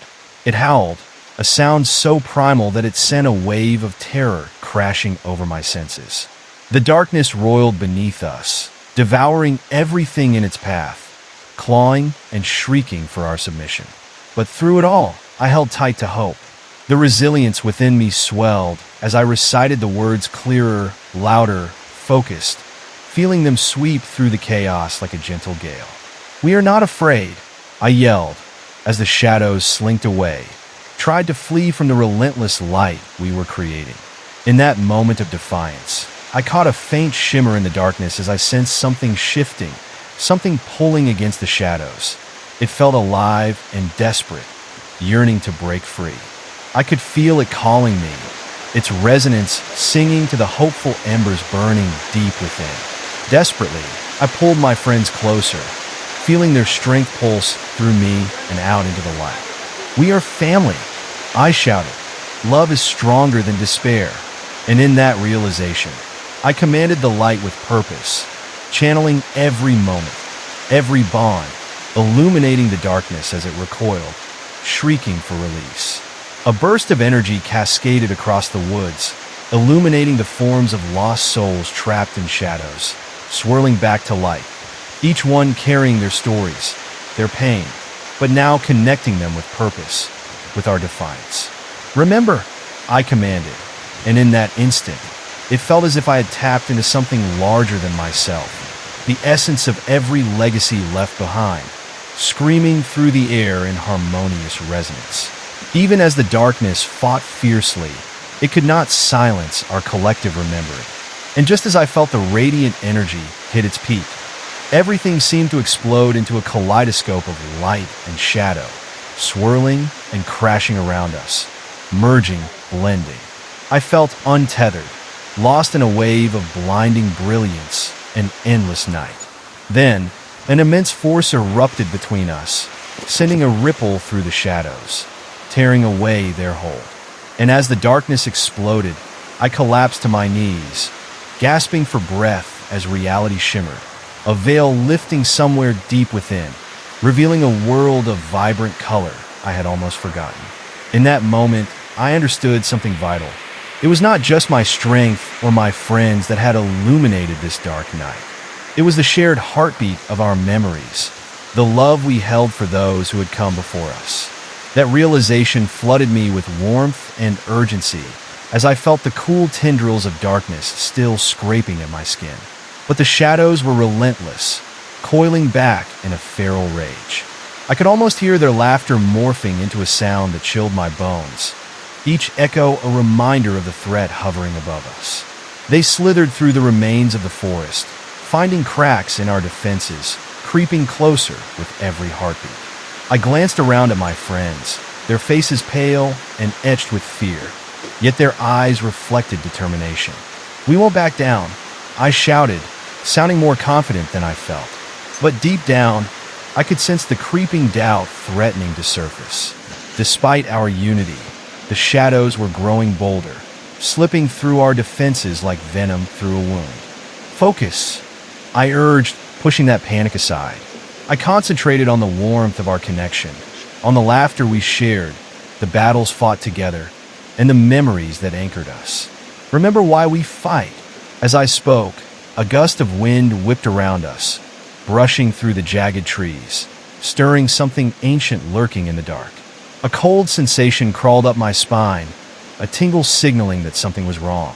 I turned just in time to see a shadow elongate by my feet, stretching slowly like a predator stalking its prey. "Back off!" I yelled, but the shadow simply lunged, darting towards Sam, its claws gleaming like polished obsidian. I barely had time to react when I felt a rush of air slam against me, the force knocking me sideways. I stumbled, falling into the grass, my breath escaping me in a terrified gasp. But as I rolled back up, I could see Sam standing firm, his resolve flickering dangerously, tempted to let the dark consume him. "Don't give in," I shouted, my heart hammering in my chest. "Fight! You're stronger than this." Sam's eyes flared momentarily, and he broke free from the shadow's grasp just as it loomed up behind him, jaws snapping in a fit of rage. I couldn't stand to see him in peril, so I pushed my body forward, forcing every ounce of fire I had into a desperate command. "Together!" I yelled, reaching for him. Instantly, the darkness recoiled, as if sensing the strength of our bond. We intertwined our fingers, the warmth between us igniting like a beacon, and the shadows let out a deafening howl, vibrating through everything around us, sending shivers down my spine. But it wasn't enough to quell the absolute madness yet. From the depths of the darkness, I began to sense something far more sinister, slinking and twisting as it approached. It was a mass larger than any shadow we had faced, a swirling mass of despair woven together by countless faces, lost souls reaching out to us, their mouths moving in silent screams, clawing to be freed from the eternal night. "Look out!" I warned, realizing the danger was escalating beyond anything I imagined. As the mass surged forward, I could feel it weakening the very fabric of our unity, lashing out with tendrils of shadow that left marks on my skin like icy daggers. Their wails were relentless, echoing around the thick woods, filling my ears with agony. "Join us! Embrace the darkness!" they cried, their regretful tones haunting. But I could not relent. I wasn't just fighting for myself anymore. I was fighting for those lost to despair. Struggling to rise, I focused deeper, summoning the light once more, determined to gather every ounce of strength lingering within me. "We will not turn back," I cried out, wrapping my willpower around the love I held for my friends and those long gone. "We remember you. You are not forgotten." With that, the air shifted. The shadows hissed and recoiled, and the echoes of the lost souls intensified, reaching out like a cacophony of mournful cries. I could feel the touch of frigid air around me as the shadows pulled back, their rage manifesting into a palpable force that I could almost taste. But then came a moment that sent a chill deeper than the cold around us. a figure emerged from the darkness. It stepped out with an unsettling grace, tall and thin, its face obscured by a hood that fell like a curtain of darkness, yet I could feel its gaze piercing through the gloom. "You think you can save them?" it hissed, voice dripping with malice. "You have no idea of the price." My heart raced as I tried to stand tall, channeling courage, but the creature's aura was suffocating, wrapping around me with sinister intent. "You will pay dearly for your defiance," it warned, stepping closer, the shadows twisting around it like a cloak. I felt my legs weaken beneath me, and a wave of dread washed over me. It was as if I stood at the precipice of an abyss that threatened to swallow everything I loved. Yet through my fear, I resolved to fight back, to push against this nightmare with everything I had left. "Stay strong," I urged my friends, my voice a tremor laced with urgency. "Don't let it touch you." But the creature laughed, a hollow sound that echoed through the trees, chilling the air even more. Then it raised a skeletal hand, summoning the shadows millimeter by millimeter. I could see now that the shadows were alive, thrumming with malicious energy, and I instinctively clenched my fists.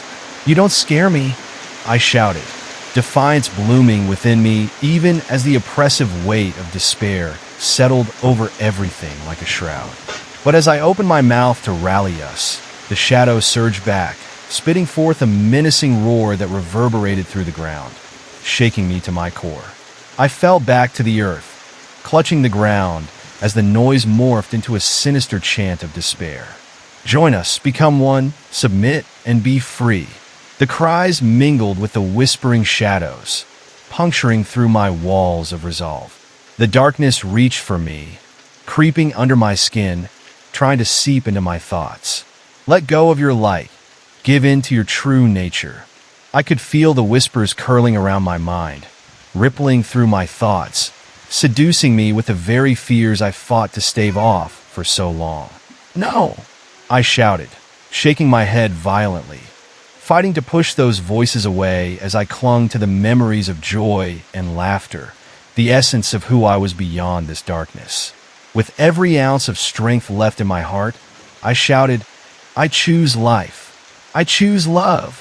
And then there came a spark, a blinding light that erupted from somewhere deep within me, spilling across the ground like a tidal wave, pushing against every shadow, every fear clawing for a hold. The darkness writhed violently, screeching and twisting as if in pain, and I could see the creature recoil, the overwhelming power of love and light forcing it back. The air crackled ominously as I pressed forward, each step a resolve born of a longing to burst free of this twisted nightmare. "You have no power here," I called, feeling that light grow brighter with each defiant thought. "You are not real." As the light intensified, the shadows faltered, their form wavering as if questioning their existence. The creature's face twisted in fury. "You will regret this," it growled, but with each defiance, I felt my resolve swell, burning brighter than any fear or doubt ever could. But just when I thought we could drive the darkness back, a deep rumbling echoed through the ground, a warning that spread through the air like wildfire. "You dare challenge the abyss," the creature howled. "I will return, and when I do, you will wish for the sweet embrace of death." Despite its threats, I pressed forward, my friends beside me, forming a barrier encapsulated by our light, our unity stronger than even the dark's deepest threat. "You will not take us," I screamed as a final surge roared from my heart, exploding outward like a brilliant star igniting in the night, a force so powerful that the very fabric of the dark seemed to tear apart. Everything around me shimmered, fractured like glass, and I could feel the world slipping, swirling as if caught in a storm. The shadows screeched backwards, the air alive with the cries of the damned attempting to reclaim their hold. But resilience surged within me. I could feel it, the love of my friends intertwining with my own, wrapping us in solace, drowning out despair. Then, in the midst of the chaos, I glimpsed a fragment of light breaking through the shadows, a flicker that pulsed weakly yet persistently. It danced just beyond my reach, and instinctively, I reached out for it, yearning to pull it closer, to expose the hope that lay hidden in the darkest night. "Hold on!" I cried as the shadows pressed in closer, their weight almost unbearable. Yet the light promised freedom, a path out of this hell. "We will find a way." With that, the warmth surging through my body erupted into sheer willpower, forcing back the shadows, pulling toward that flickering light. I could feel its heat wrapping around me, and with one last push of despair and hope entwined, I lunged forward, breaking through the veil of darkness. And just like that, I was standing under an endless night sky, stars hanging brilliantly above me, illuminating the path that led away from the horrors I had faced. But even as I basked in the elation of escape, a lingering chill clawed at my back, a reminder that darkness was always waiting, always watching, and I couldn't shake the feeling that my battle was far from over. The air felt thick, almost suffocating, as I took cautious steps along the narrow path. Each crackle of dried leaves underfoot echoed ominously, reverberating in the stillness of the night. I looked around, trying to catch sight of my friends, but the swirling shadows had distorted my vision, making everything seem unreal. It was as if I had crossed over into a realm that blurred the lines between reality and nightmare.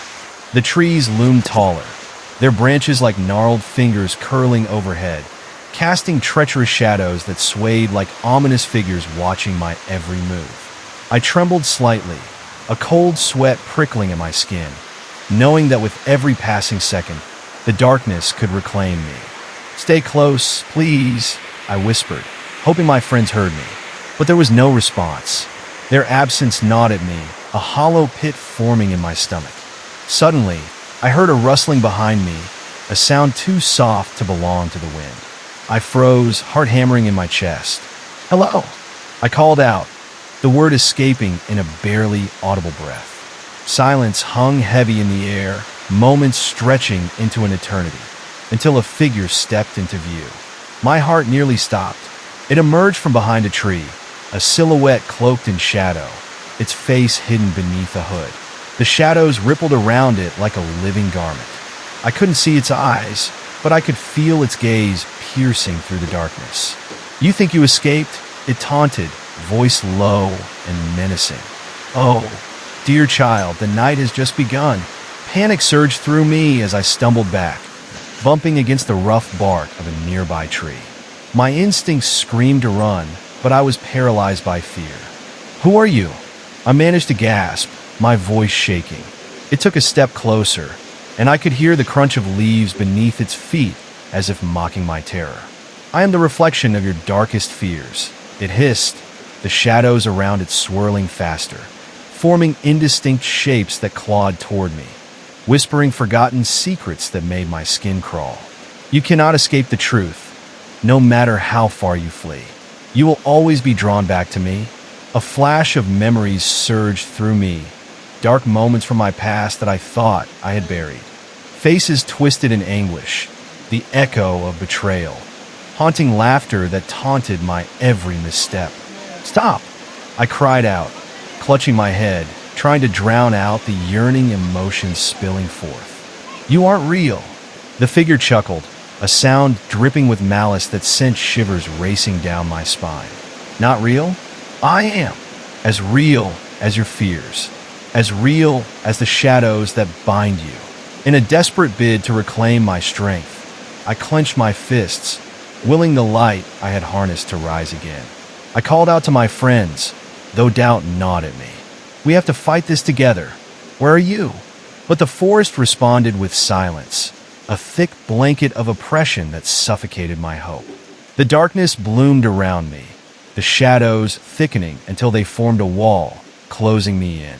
I could hear whispers now, those lost voices once again creeping into the edges of my consciousness, murmuring in a dreadful chorus, urging me to join them.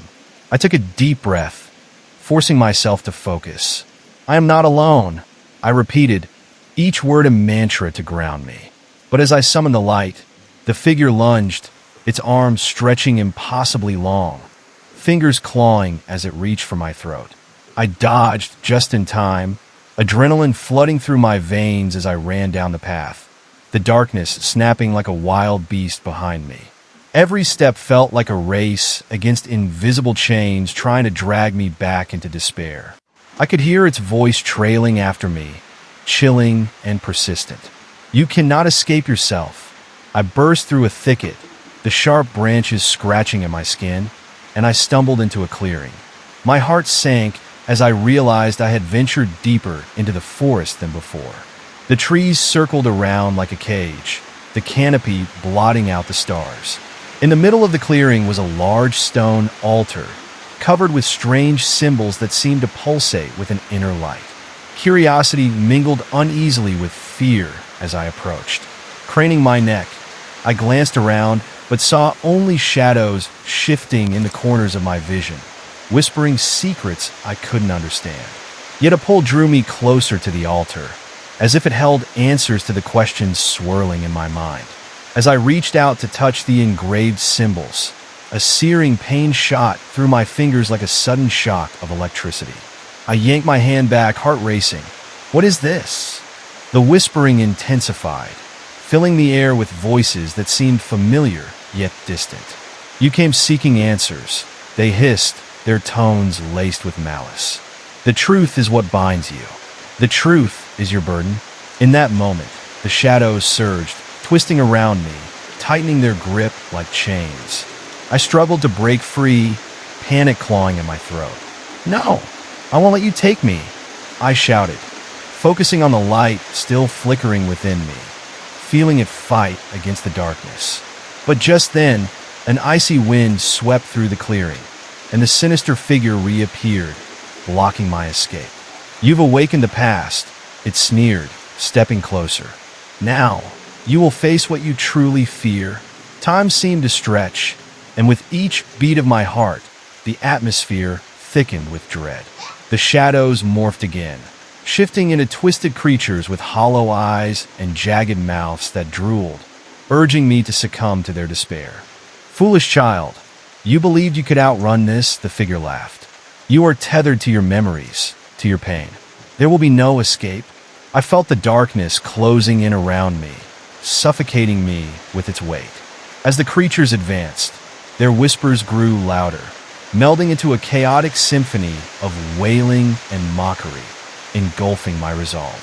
Uncertainty flooded my mind, every ounce of determination wavering amidst the chilling chorus. But then, through the chaos, I remembered my friends. Their faces came to me like a lifeline in the storm. I could feel their strength like a warm embrace in the depths of this cold nightmare. "I am not alone," I breathed, shaking off the icy fingers trying to grip my heart. With a fierce cry, I pushed back against the encroaching shadows, channeling every ounce of love, every memory of laughter, and every moment of joy we had shared. "Together, we are powerful," I roared, the light within surging in response to my defiance. The shadows recoiled, shrieking as the warmth of the light washed over me, blinding in its intensity. For a moment, the darkness seemed to flicker, hesitating against the onslaught of hope and resilience. I lunged forward, toward the altar, determination fueling my every step, my resolve a beacon against the night. But then, the figure laughed again, this time darker and more chilling, and the shadows thickened once more. "You think you can conquer your fears?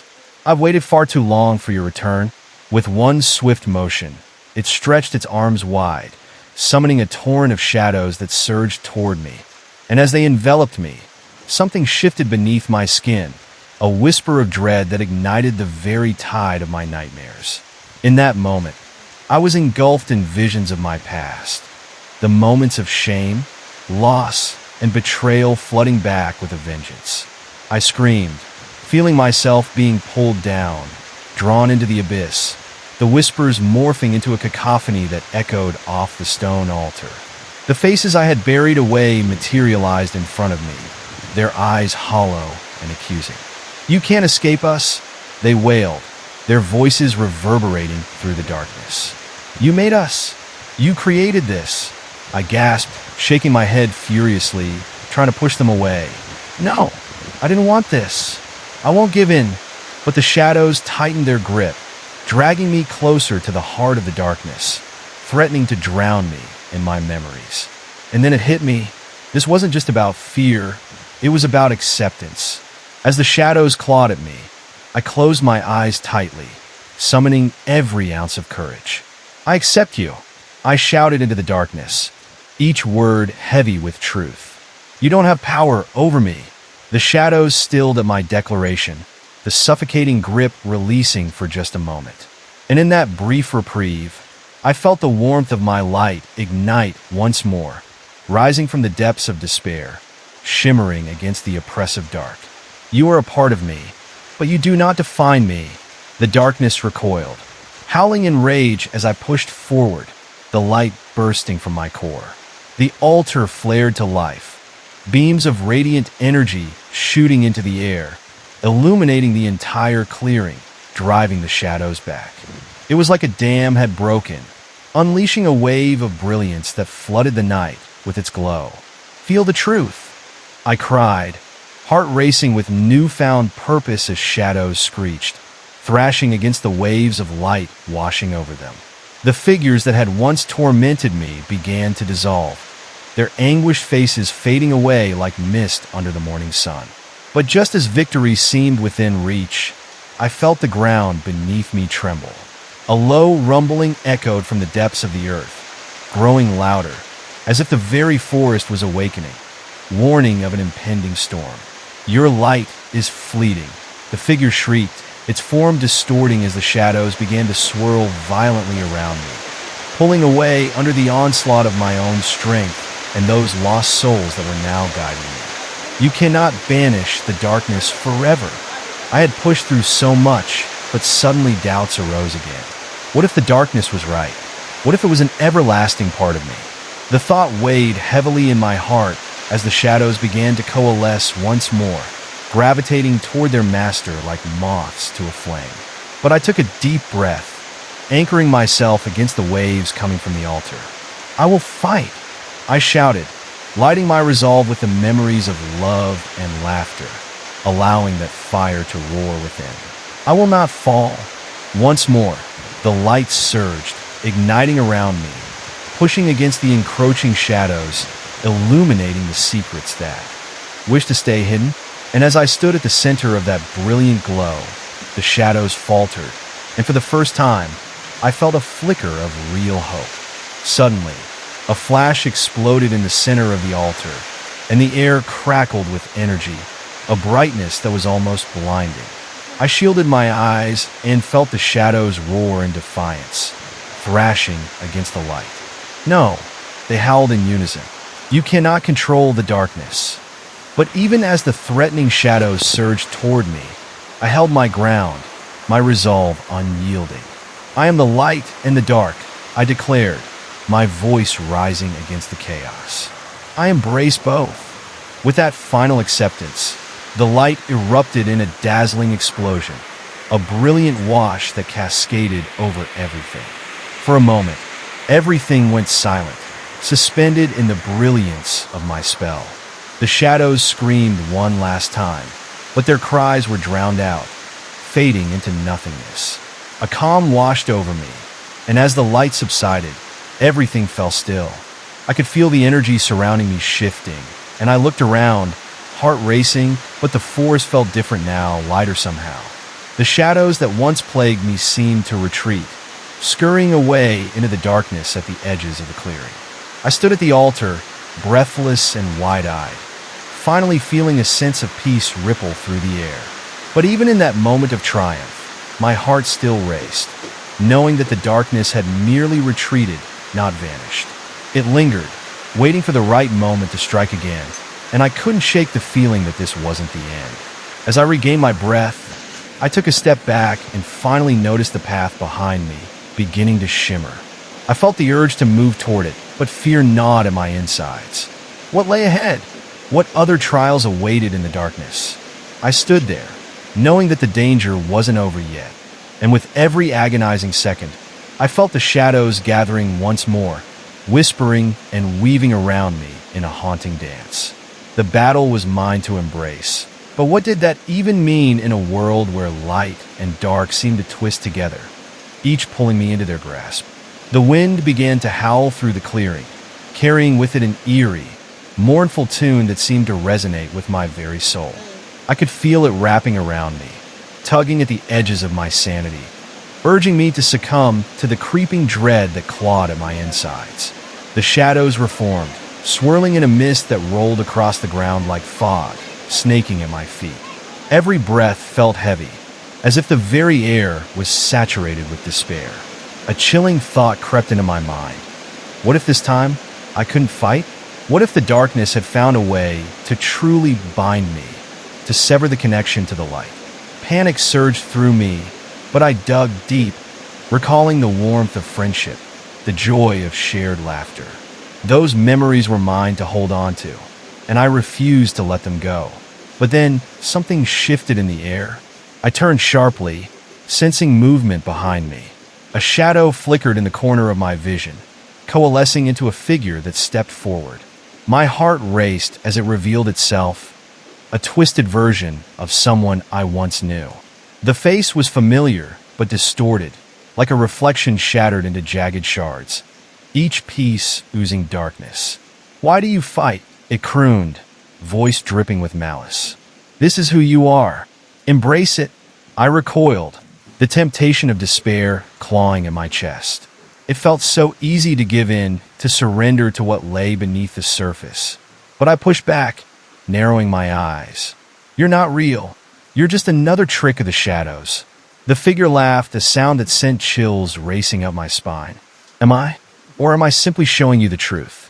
The darkness is a part of you, whether you accept it or not." Around me, shadows writhed, distorting and elongating, creeping forward as if they were sentient, eager to drag me down into their depths. I could feel them pulling at the edges of my consciousness, burning with memories of my failures, my regrets. "No!" I shouted, my voice trembling with defiance. "I won't let you control me." But the shadows pressed in closer, secrets I thought forgotten swirling back to the forefront of my mind. I could see flashes of my past, times I'd been alone, ridiculed, and lost. A familiar sensation washed over me, the suffocating grip of shame creeping back into my heart. With every hesitation, the darkness felt more tangible, more real. It curled around my limbs like chains, threatening to pull me into a void where I would be utterly consumed. I could almost hear the whispering of those lost voices, telling me I was unworthy, alone. And then, out of the suffocating silence, a single voice broke through, clear and unwavering. It was my own, echoing in my mind, reminding me of my power. "I choose to fight," I screamed into the darkness, feeling the swell of light within me rise once more. As I took a firm step forward, the shadows flinched, a ripple of doubt spreading through their ranks. They hesitated, opening a small gap. I seized the opportunity, charging forward, heart pounding as I rushed toward that flickering light in the distance. But the figure lunged at me, fingertips elongating into claws, ready to grasp my throat. I dove to the side, rolling in the damp earth, feeling its cold grip just barely brush against my skin.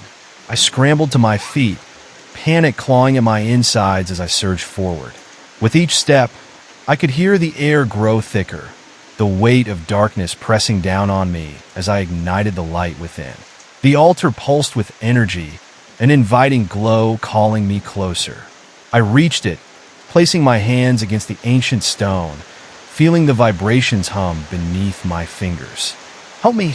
I called into the dark, desperation leaking into my voice.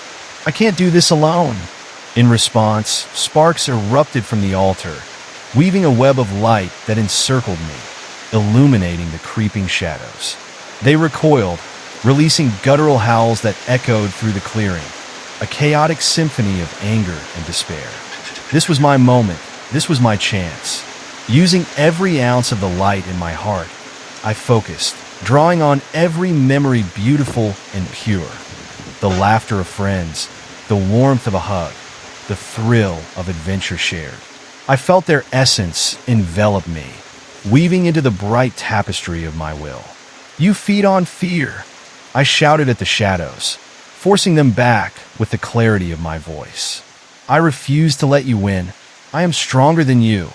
As the shadows surged forward, I raised my arms, channeling everything I had into a single, cohesive force of shimmering light. It exploded outward in a brilliant flash, creating shockwaves that rippled through the clearing. The darkness screamed in agony as the light consumed it, the echoes reverberating against the trees, drowning out the whispers of despair.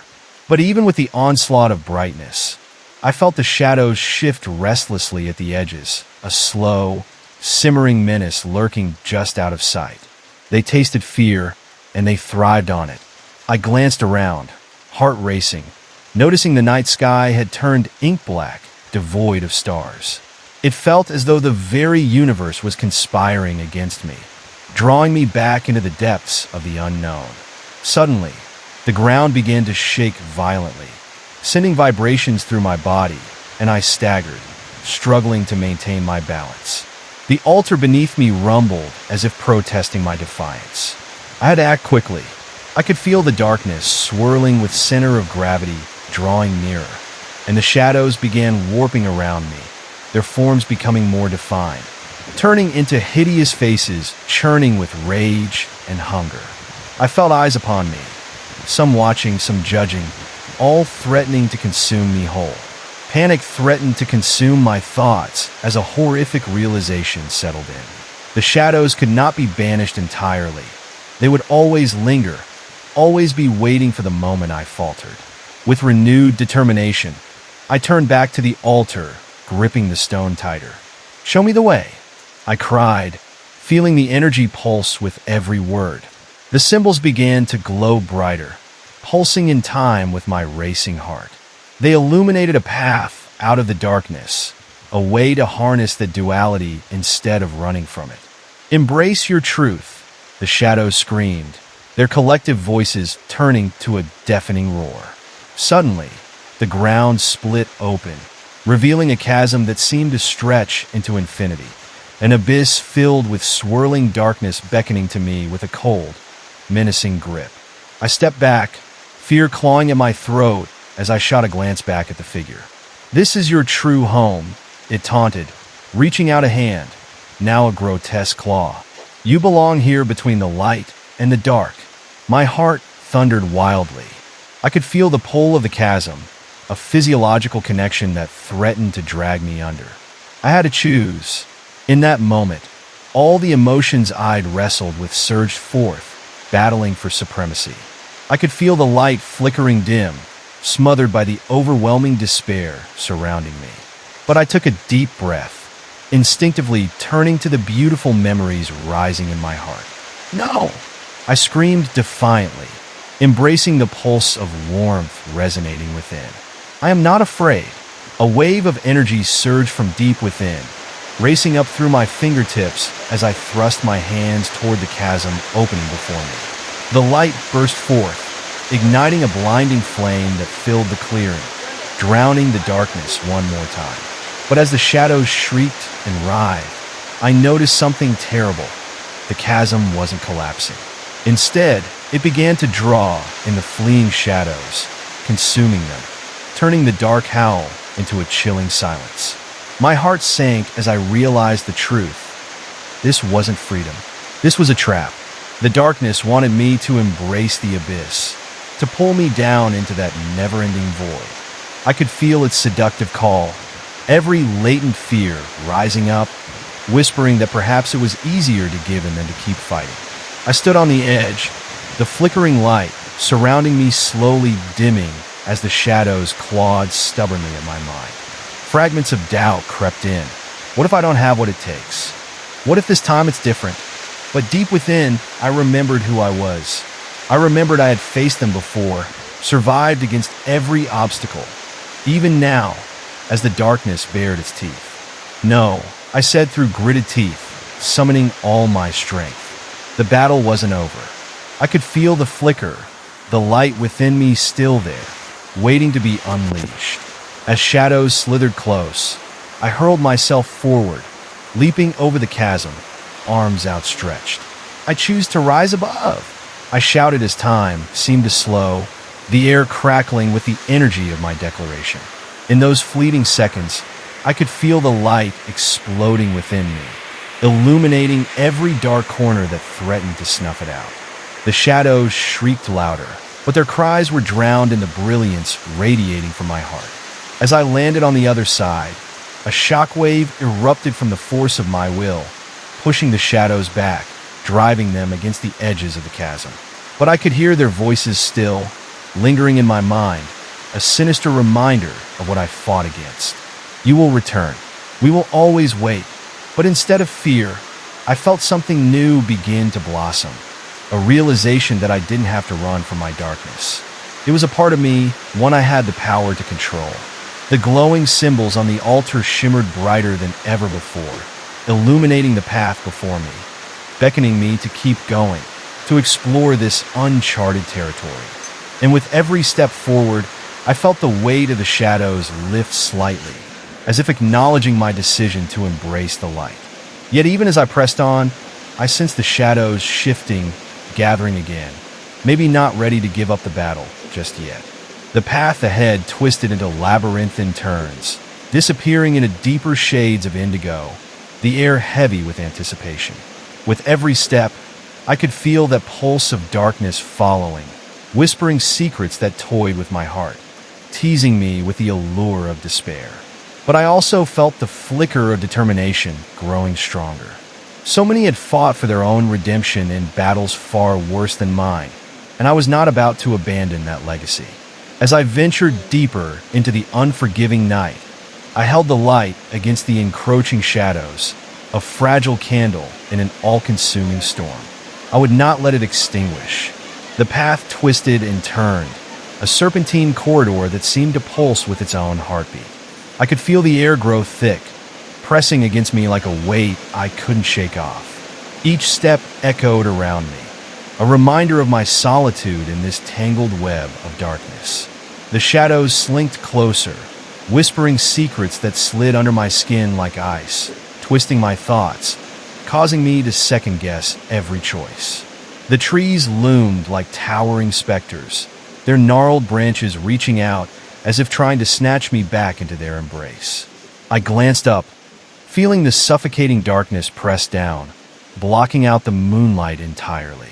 The familiar night sky seemed a world away, replaced by a canopy of twisting branches that cut the light. Suddenly, I heard a sound, soft, rustling, almost like laughter. It sent a shiver racing down my spine as I halted, straining my ears to catch the source. It echoed again, clearer this time, and I could feel the shadows pirouetting, their movements almost giddy. I turned around, clutching the light tighter, knowing that whatever was lurking behind me thrived on fear. "Show yourself," I shouted, trying to sound brave, but my voice trembled like a weak flame against the encroaching dark. As I peered into the murky depths, I caught a glimpse of movement, a fleeting shadow darting behind a tree trunk, quick as a breath. Panic surged in my chest, clawing at my insides. Then, without warning, a chilling wind ripped through the trees, howling as it went, carrying with it a burst of eerie laughter that rang in my ears. It was a sound that curled up from nowhere, filling the space around me with a sense of foreboding. I could feel it creeping into my mind, seeping into every crevice, trying to snuff out the lingering light. I stumbled backward, feeling the jagged edge of a rock dig into my heel. "Stop it!" I yelled at the shadows. "You don't scare me." Yet as the laughter faded, an unsettling silence fell over the clearing. My heart thudded loudly in my chest, an anxious drum signaling every moment spent alone. The darkness seemed to close in, suffocating, wrapping around my throat, and I could feel silhouettes shifting just out of view. A cold dread settled over me, urging me to hurry, to escape. Taking a deep breath, I pressed forward but tripped over a root, tumbling into the underbrush. As I struggled to right myself, The shadows lurked closer, their whispers growing louder, swirling like a cyclone of doubt and despair. "You're lost," they hissed. "You'll never find your way." I scrabbled to my feet, brushing dirt and leaves off my clothes, battling the creeping doubt threatening to pull me under again. The path ahead flickered, and for a moment I thought. I saw something, a glimmer of movement, a flash of light shimmering in the distance. It felt like a beacon, a hope that maybe, just maybe, I could escape this nightmare. With renewed determination, I pushed myself forward, ignoring the shadows clawing at my ankles. The closer I got to that flickering light, the more frantic the darkness became, rising up like a living thing, hungry to draw me back into the void. I could hear it growling now, a primal sound that sent terror coursing through my veins. Suddenly, out of the corner of my eye, I saw a figure standing in the light, the outline familiar yet twisted, shrouded in darkness. A sense of recognition washed over me, but it was distorted, a cruel parody of someone I once cared for. "Help me!" I cried. The figure smiled, a wide, unnatural grin that did not reach its eyes. "You shouldn't have come here," it said, voice sweetened with poison. "This is not a place for the living." My breath caught in my throat, and all at once the flickering light dimmed, plunging me back into the suffocating shadows. Panic flooded my mind as I tried to flee, but heavy hands reached out of the darkness, grasping my arms, pulling me back into the night. I fought against the grip, heart racing, but the shadows tightened their hold, stealing the air from my lungs. "Let go of me!"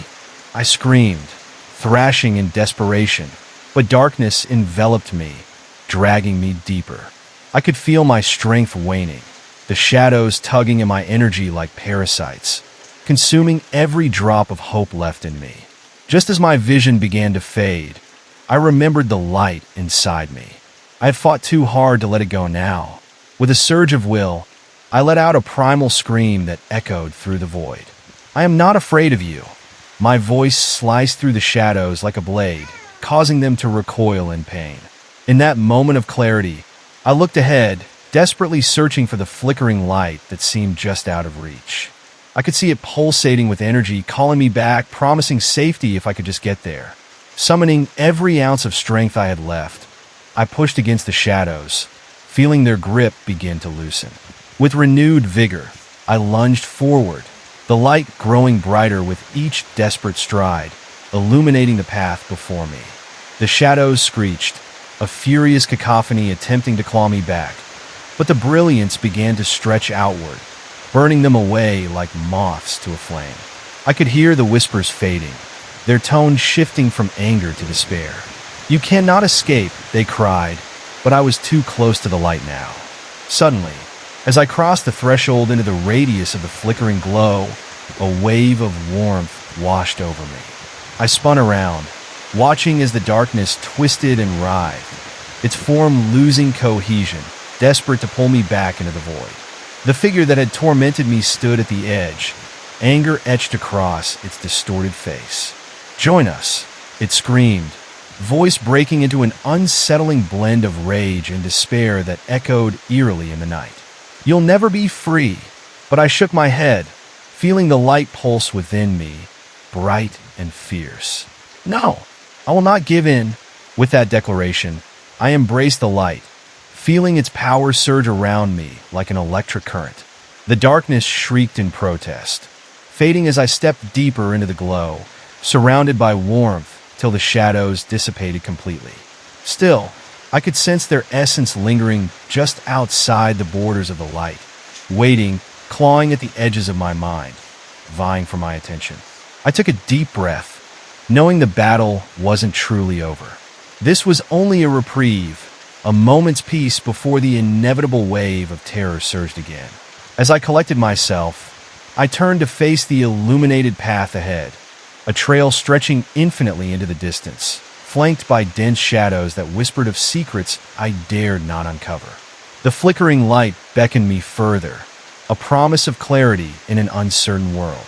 Each step brought new sensations, the ground beneath my feet changing, shifting as if alive, ready to reach out and draw me back if I faltered.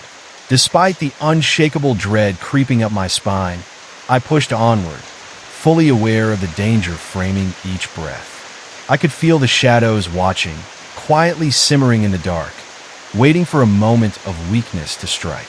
But deep down, there was a flicker of something else, curiosity. The path twisted whimsically, shedding light in new directions. There were choices, secrets yet to unveil, paths that spiraled into realms unknown, promising answers to questions I hadn't dared to ask. As I journeyed further, a thick mist rolled in, thickening the shadows, mingling with the glow from the path. I coughed, the damp air turning icy on my skin. The whispers grew faint, their tones shifting, weaving tales of despair and sorrow. "You can turn back," a voice cooed, silky and inviting. "It's so much safer." I hesitated for a moment, the temptation to surrender pulling at the edges of my resolve. Safety was a comforting lie, but I had come too far to relinquish this journey. "I choose to move forward," I asserted, feeling the warmth of light strengthen around me, pushing away the enveloping mist. But just as I took another step, the ground beneath me trembled violently, cracking open in a jagged line. I jumped back, heart racing as I looked down into an abyss, swirling with darkness that beckoned me to fall in. It was a drop into nothingness, an endless pit filled with shadows. In that chilling moment, the shadows coalesced again, forming into faces that twisted in grotesque mockery of those I had loved. Their expressions were twisted in anguish, a sea of lost souls attempting to drag me down into their torment. "Come to us," they cried in unison, their voices overlapping, an eerie chorus of despair. "We can ease your pain." "No," I shouted, choking back fear as I backed away from the edge, feeling the shadows' grip trying to ensnare me, clawing at my heart with every word. I had to resist. I could feel the edges of my mind blurring, as if the shadows were reaching in, trying to erase my memories, to rewrite my existence to make me one of them. "You belong here," they whispered, their voices smooth like silk, wrapping around me, holding me captive in their lies. It's safer to give in, but I remembered the light, the warmth of every memory, every moment of joy I had fought to protect. I clenched my fists, every ounce of power within vibrating with purpose. "I will not yield," I cried, throwing my arms wide as the shadows surged forward like a tidal wave. There was a blinding light, a surge of energy so intense it shattered the darkness. The howls of the lost souls morphed into screams of rage as they dissipated before my eyes, flaring out into the night like embers. And yet, in the wake of the light, new shadows flickered, creeping closer, shifting and swirling, eager to reclaim lost ground. With great exertion, I pushed onward, aware that this was merely the beginning of my battle. The flickering path ahead remained illuminated, winding into endless uncertainty. I could not retreat. There was no safety in the dark, merely the illusion of comfort. Stepping carefully, I navigated the perilous path, determined to uncover the truth hidden within these shadows.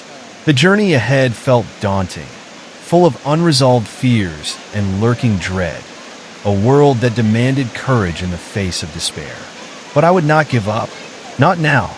As I ventured forth, I could hear the echoes of voices behind me, growing fainter but not lost, a reminder of the struggles still to come. I had entered their realm, but now I was here to reclaim what was mine. The shadows would seek me out, yes, but I could face them. I had come too far to turn back, and the flickering light guided my path. I ducked under branches, stepped over roots, all the while feeling the darkness looming, just out of reach yet pressing down heavily, reminding me that this journey had only just begun. And with each step I took, I felt the determination rise, ready to face whatever lay waiting in the depths of this nightmare. I would uncover the secrets, confront the darkness, and emerge on the other side, whatever it took. I had come too far to turn back, and the flickering light guided my path. I ducked under branches, stepped over roots, all the while feeling the darkness looming, just out of reach yet pressing down heavily, reminding me that this journey had only just begun. With each step, the shadows seemed to pulse and breathe, almost alive in their twisted malevolence. I could hear soft cries echoing through the trees, sounds that chilled my blood and made me hesitate. Each plea was different, a whisper of despair, a hoarse sob, a frantic call for help, and they wrapped around me like a tendril of smoke, almost tangling me in their sorrow. "Stay with us," they pleaded, their voices distorted and haunting. "Don't leave us alone. You belong here." I fought against the need to listen, to give in to the melancholy that threatened to engulf me. "I don't belong to any of this," I shouted, voice quivering but fierce.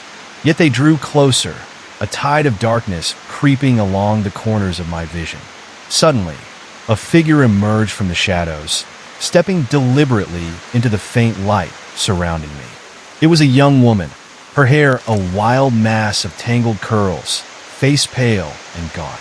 Her eyes were wide with fear, and she stretched out a trembling hand, trembling as she spoke. "Please, you have to help me. They won't let me go." Every instinct screamed at me to retreat, but something about her portrayal of terror struck a chord deep within me. I stepped closer, though my heart raced wildly. The shadows lurking behind her seemed to want to pull her back into the void she came from. "What do you mean?" I asked, my voice barely above a whisper. "They see me as a threat," she whispered frantically, glancing around as if expecting the shadows to pounce on her at any moment. "They want to claim you. You don't understand. If you stay, if you help me, you might be the only chance I have to escape." The shadows swarmed at her feet, writhing and shifting, and I couldn't tell if they were protecting her or trying to swallow her whole. I felt the icy grip of fear tighten around me. "Why should I trust you?"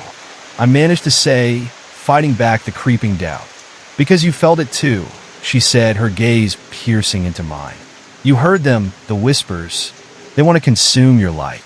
If you don't help me, you'll end up just like me." The shadows raged with anger, their voices rising in a dissonant crescendo punctuated by a cacophony of howls. I felt the panic clawing at me, urging me to run, to escape this tormenting pit of anguish. But her pleading eyes held me captive, a connection formed through shared terror. "Please," she begged again, voice cracking.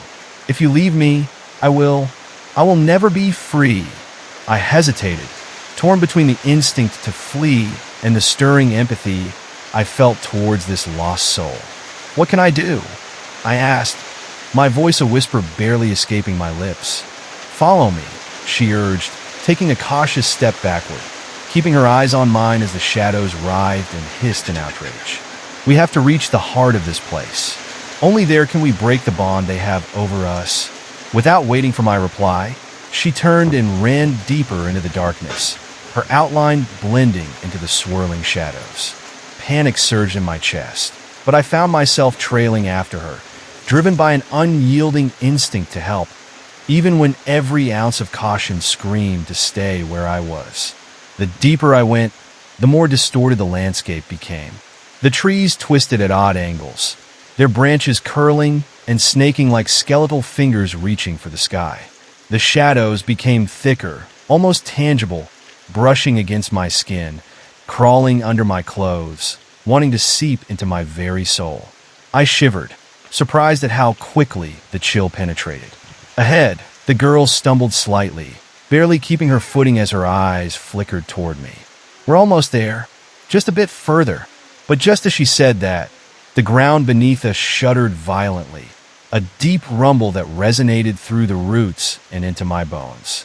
I barely had time to brace myself before the ground cracked open, sending shots of splintering wood and loamy earth flying in every direction. We were thrown off balance. I caught myself on a nearby tree, its rough bark grounding me for just a moment. But when I looked up, she was gone. Panic clawed at my throat as I scanned the chaos unfolding in front of me. The shadows were surging through the rift, twisting and twirling, forming monstrous shapes that clawed at the edges of the fissure. "Help!" I heard her voice calling from somewhere deep within the shadows, echoing off the walls of darkness that surrounded me. "I'm coming," I shouted back, heart racing as I dashed toward the gap. As I got closer, the shadows morphed into monstrous apparitions, grotesque faces vying to escape the crevice, reaching for me with clawed hands, their mouths curling into wicked grins. "Don't!" a voice screamed, but not the girl's, something darker. "You can't save her. She is ours now." I hesitated for a split second, uncertainty clawing at my resolve. The specter's laugh sent a jolt of terror down my spine, its breath cold and rancid as it spoke again. "Join us, and your suffering will end. You'll never have to feel again." But that's when I caught sight of her, just beyond the shadows, her figure flickering like a candle in the wind. "Help me," she cried again, and the determination surged back, igniting something deep within. "No!" I yelled at the shadows, pushing through the thickening gloom. "I won't let you take her. She's not yours." With every ounce of willpower, I lunged forward, reaching out, letting the light within me flare outward. The shadows flickered, for a moment dismantling, revealing glimpses of the girl's frightened face. I could feel their anger pressing down like a suffocating blanket. Each step felt like wading through thick mud. With my heart racing, I reached for her hand, fingers just brushing against her own as the darkness gripped tighter. "Hold on!" I screamed, pulling with every bit of strength I could muster, feeling the warmth of our hands connecting, the fear melting away as the shadows recoiled. The wind howled around us, desperate to keep us apart, but I wouldn't let go. Not now. The moment we clasped hands, an explosion of light erupted from our connection, pushing the shadows back with a furious blast. We were encased in a cocoon of brilliance, light chasing away the nightmares, illuminating the path like a bright star in the darkest night. For a fleeting moment, the apparitions faltered, their forms twisting and bending in agony as the light threatened to obliterate them. "No!" they screeched, a chorus of rage, but I only tightened my grip on her hand. "Let's push together," I urged, drawing upon every flicker of energy filling our shared moment. "On three. 1, 2, 3. We pulled our arms together, a force of unity, pushing back the ravenous darkness, shattering its grasp. The shadows screamed as they writhed, losing their grip on reality, forced to retreat. The crack in the ground closed like a wound, leaving behind only a chilling silence where once anger and despair had thrived. As the light began to fade, I felt her grip weaken, but I wouldn't let go. I couldn't let this be the end. "Stay with me," I shouted, panic clawing in my throat again. "Don't leave!" But the shadows lingered, their presence still thick in the air, leaching from the corners like a hidden disease. I could see her expression shift, the terror ebbing away, replaced by a sad acceptance. "I'm so tired," she whispered, and I fought against the wave of helplessness washing over me. "No, you have to keep fighting. There's still a way out." "I know it." Yet in her eyes, I saw the shadows lurking, whispering deceitful promises, creeping closer to reclaim what they had lost. I took a deep breath and focused, letting the warmth surge again, becoming a shield against those creeping tendrils of despair. The light shimmered around us, spilling into the murky shadows like water and air. "Come back to me. Remember who you are," I urged, pouring every ounce of belief into my words. For a heartbeat, it felt like time froze, suspended in a battle of wills. Her expression flickered just for an instant, the shadows fading slightly as she fought internally, dredging through that bottomless pool of darkness. Finally, I saw it, a flicker of hope behind those haunted eyes. "I don't want to disappear," she whispered, and that was all it took. I could feel the light pulsing stronger, momentum building, like waves crashing against the shore, pushing against the incoming tide. "Then let's go home," I said softly, and in that moment, nothing mattered but the light between us. Together, we cast aside the fear and doubt, a rush of energy engulfing us as we surged forward, pulling against the heavy darkness that sought to reclaim us. My heart raced as we stepped deeper into the radiant glow, ready to face whatever darkness awaited on the other side, a reinvigorated resolve filling my mind.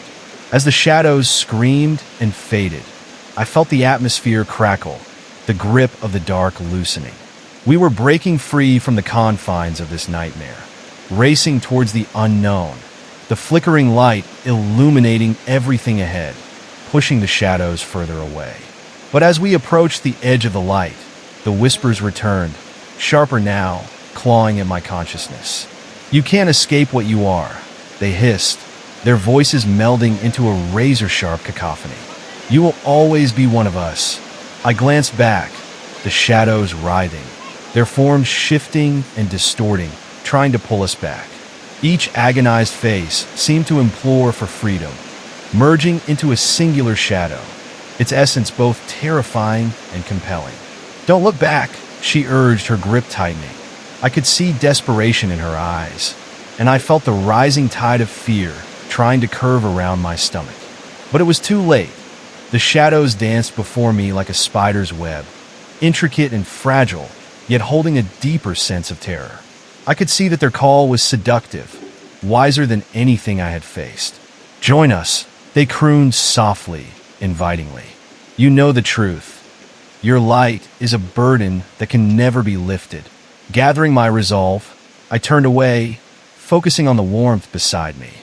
"No, we choose our fate," I shouted back defiantly, feeling the surge of light again. And as we reached the threshold of our escape, I realized that the shadows could still linger in the back of my mind, taunting, tempting, but I wouldn't let them win. Mine was a light born out of resilience, and together, we would not let the shadows consume us. Just as we leapt into the light, enveloped in warmth and safety, a looming sense of uncertainty filled the air. It wasn't finished.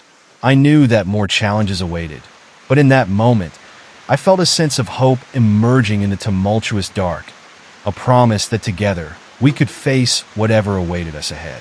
With hearts entwined, we stepped forward into the unknown, where shadows still lurked and whispers faded, carrying the secrets of a darkness still clinging to lost souls. But we were no longer alone. Together, we would unearth the truths hidden in the night. At first, the world around us felt lighter, the oppressive weight of darkness lifting slightly as the light surged around us. It illuminated our path, revealing twisted trees and strange, flickering shapes that loomed just out of reach. From the shadows emerged fleeting glimpses of distorted faces, their hollow eyes following my every move, their mouths frozen in silent screams.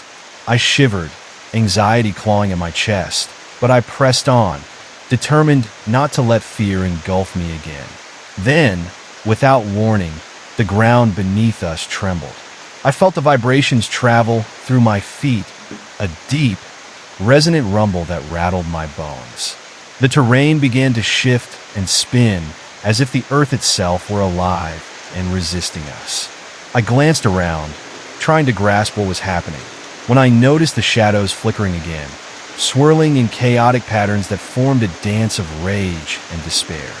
"Stay close to me," I shouted, grabbing the girl's hand tighter as the vibration grew stronger. Shadows erupted from the ground, claw-like tendrils stretching toward us, their dark forms writhing and thrashing, desperately trying to pull us down into the depths of the earth. Screams echoed around us, rising in a crescendo of chaos. The once faint cries became deafening, drowning out my thoughts. "It's a trap," I realized too late. The shadows wanted us separated, wanted to break our bond. The girl's eyes widened in terror as I watched the ground crack open, revealing a gaping maw filled with darkness, a whirlpool of despair calling us inward. I could see other lost souls swirling below, their faces contorted in a mix of fear and longing. They reached toward us, silent pleas for help flooding my senses like an overwhelming tide. "Don't look down," I screamed, forcing myself to focus on the girl beside me, her face almost ghostly in the surrounding glow. "Run," she yelled, her voice strained. But even as we turned to escape, I felt the ground slipping beneath our feet. The shadows seemed to rise now, stretching upward in thick, inky clouds, swirling like a storm, aiming to engulf us. I turned to run, but as I dashed forward, a chill crept down my spine. Something was watching, something ancient and malevolent, lurking just beyond the glimmer of light. My heart raced as I contemplated what horrors lay ahead. As we sprinted away from the darkness, the air grew heavier, thick with the scent of decay, and the sound of whispering voices swelled around us, threatening to pierce through the shield of light. "You cannot escape," they hissed in unison, their echoes taunting me, relentless and chilling. Just as I thought we might outrun them, I suddenly stumbled over an unseen root, sprawling forward, my palms hitting the cold ground. I looked up, seeing the girl still on her feet, but the shadows lunged for me, wrapping around my ankles like serpents, eager to pull me down. Panic surged again. I struggled against them, gasping for breath as I felt their cold touch around my legs. "Hold on," she cried, reaching back toward me just as I felt a strong tug on my body, pulling me deeper into the abyss. The coldness threatened to seep into my skin as despair started to engulf my heart. Images of countless faces surged before me, each lost in their own nightmarish pain. "No!" I screamed, desperation fueling my voice. "I am not yours." Summoning every bit of strength, I clawed my way back, willing my heart to pound louder than the chaos around me. I could feel the light flickering within me, fighting against the encroaching darkness, and with a fierce determination, I pulled free from the grasping shadows. Just as I broke free, I lunged forward, grasping her hand as the darkness writhed in fury. We sprinted ahead, the ground shaking beneath our feet, the echoes behind us turning into a howl of rage. "You will regret this," the shadows cried, their voices a tempest, a mixture of pain and fury intertwining, resonating through the eerie stillness surrounding the chaos. As we ran, ahead of us stretched a terrifying tunnel, a dark passageway that seemed to pulse with energy. I hesitated, the air growing stale and thick, pressing against my chest. "Do we dare go in?" I asked breathlessly, glancing at the girl beside me, who was panting and wide-eyed with dread.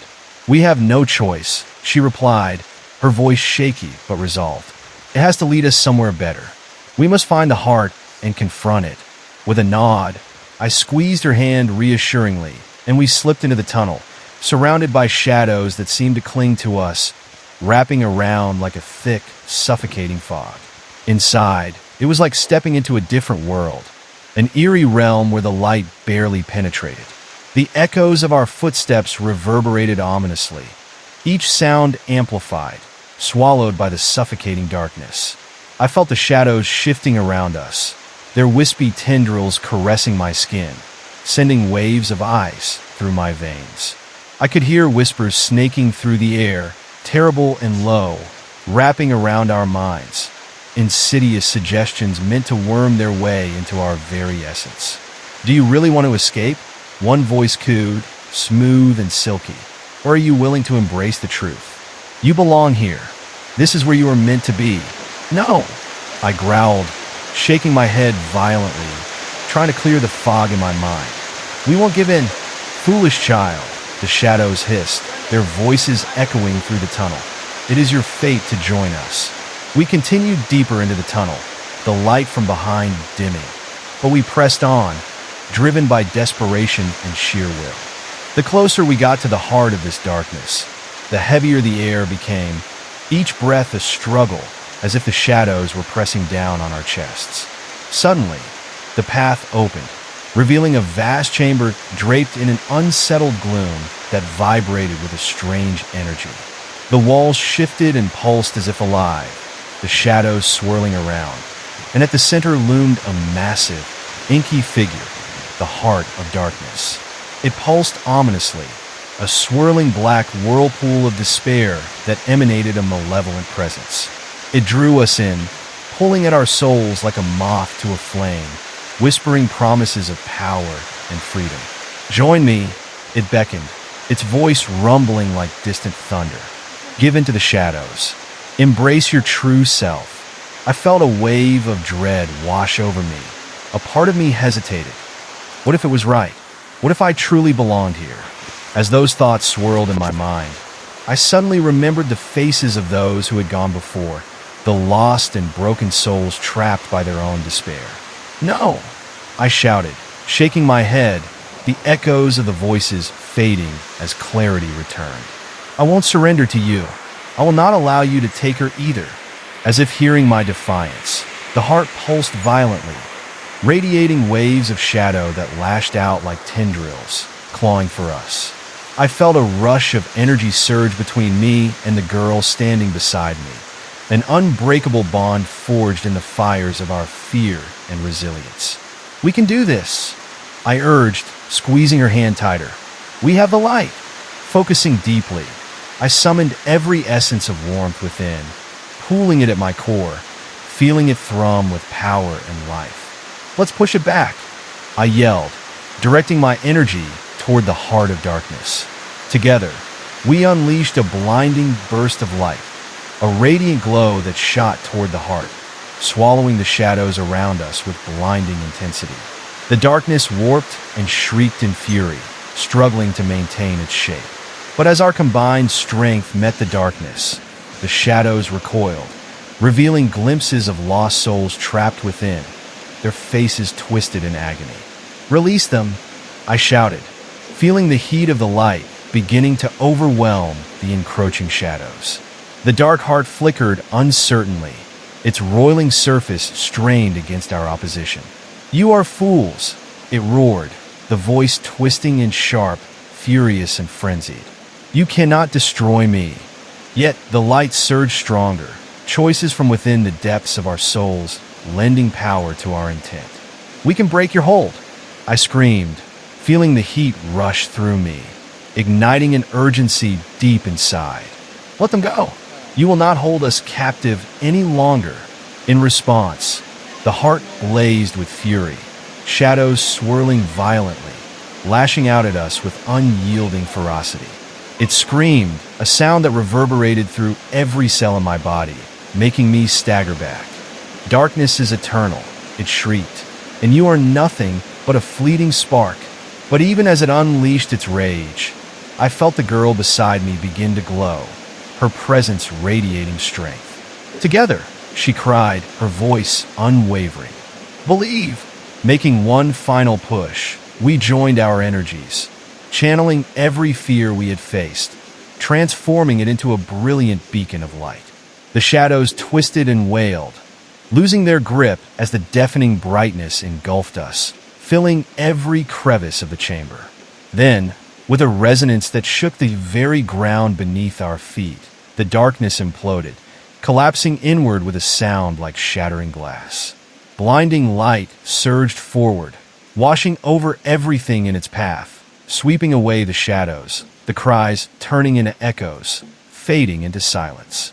In that moment, I felt an overwhelming rush of relief, a surge of hope flooding through me as the oppressive darkness shattered into a million shards of harmless mist. The chamber dimmed, leaving only traces of the shadows, which faded into nothingness. And just like that, the heart of darkness was no more. We stood together in the soft glow, breathing heavily, every nerve tingling, every shred of fear dissipating as we watched the remnants of our struggle fade away. But as I glanced around, a cold shiver crawled down my back. Though we had quelled one darkness, deep within, I knew better. Shadows never truly vanished. They merely waited, lurking patiently in the recesses of our minds, poised to return when least expected. Is it over? I asked, my voice still shaky, swallowing against the uncertainty clinging to me like a shroud. She nodded slowly, her eyes wide but lighting with newfound determination. This is just the beginning. The shadows won't give up so easily. A haunting truth settled within me. But together, we could confront even the deepest of fears. Taking a deep breath, I glanced toward the dimmest edges of the chamber, the faint light flickering strangely. Let's find a way out, I said, resolute. We have to keep moving. There might be more secrets hidden in the dark. Cautiously, We moved towards the exit, the remnants of darkness fading behind us. But in the corners of my mind, I felt the shadows shifting, waiting for our next misstep. And I couldn't shake the feeling that we had merely scratched the surface of a more profound, hidden terror that still lurked in the depths of this nightmarish realm. With every step, I felt the weight of the journey ahead, knowing that what lay in wait could be far worse than what we had just overcome. But I wasn't alone, and that thought flickered bright against the dark, a beacon of strength, guiding me as I took another step into the unknown, ready to face whatever lay beyond. As I entered the tunnel, the space felt strange, heavier this time, like something was pressing in on us from all sides. There was a thick, suffocating air that seemed to draw in our breath, and I could feel the girl's hand tremble in mine. "What if we didn't escape?" she whispered, the uncertainty creeping into her voice as we pressed ahead. I glanced at her, trying to mask my own fears. "We did. We conquered the darkness together," I said, though doubt gnawed at the edges of my thoughts. The dim light from behind us flickered ominously, and for a moment, it felt like the shadows were watching us, waiting, lurking just out of sight. I could hear soft cries that echoed through the passageway, a faint, mournful sound that sent chills down my spine. It felt like trapped souls, their whispers weaving through the air, tugging at my thoughts. "Help us," they seemed to plead, the echoing refrain growing softer, yet more insistent. "What's that?" she asked suddenly, her voice laced with panic. "Just keep moving," I urged, but the haunting cries seemed to grow louder, wrapping around us like a cold tendril, binding us to the darkness that still existed within these walls. The tunnel twisted, narrowing further into itself, and the light flickered again, chaotic and threatening to snuff out completely. I felt something shift behind us, a rustling that was more felt than heard, like the very shadows were alive and creeping closer. "I don't like this," she said, her breath quickening. "What if we're not alone?" The hairs on my neck prickled, and I couldn't shake the feeling that something was trailing us, a presence that thrived in the shadows, feeding off our fear. I glanced back, half expecting to see something rushing toward us, but instead, there was only darkness that swallowed the flickering glow behind. "Don't look back," I warned, my voice low as the air around us thickened, pressing inward like a predator stalking its prey. We pressed onward, our footsteps echoing in the silence. The tunnel narrowed even more, walls slick with moisture and grime that glimmered like 1,000 tiny eyes watching us. Suddenly, a low rumble resonated from deep within the chamber, and the ground beneath us quaked. "Run!" I yelled, sensing that something terrible was about to happen.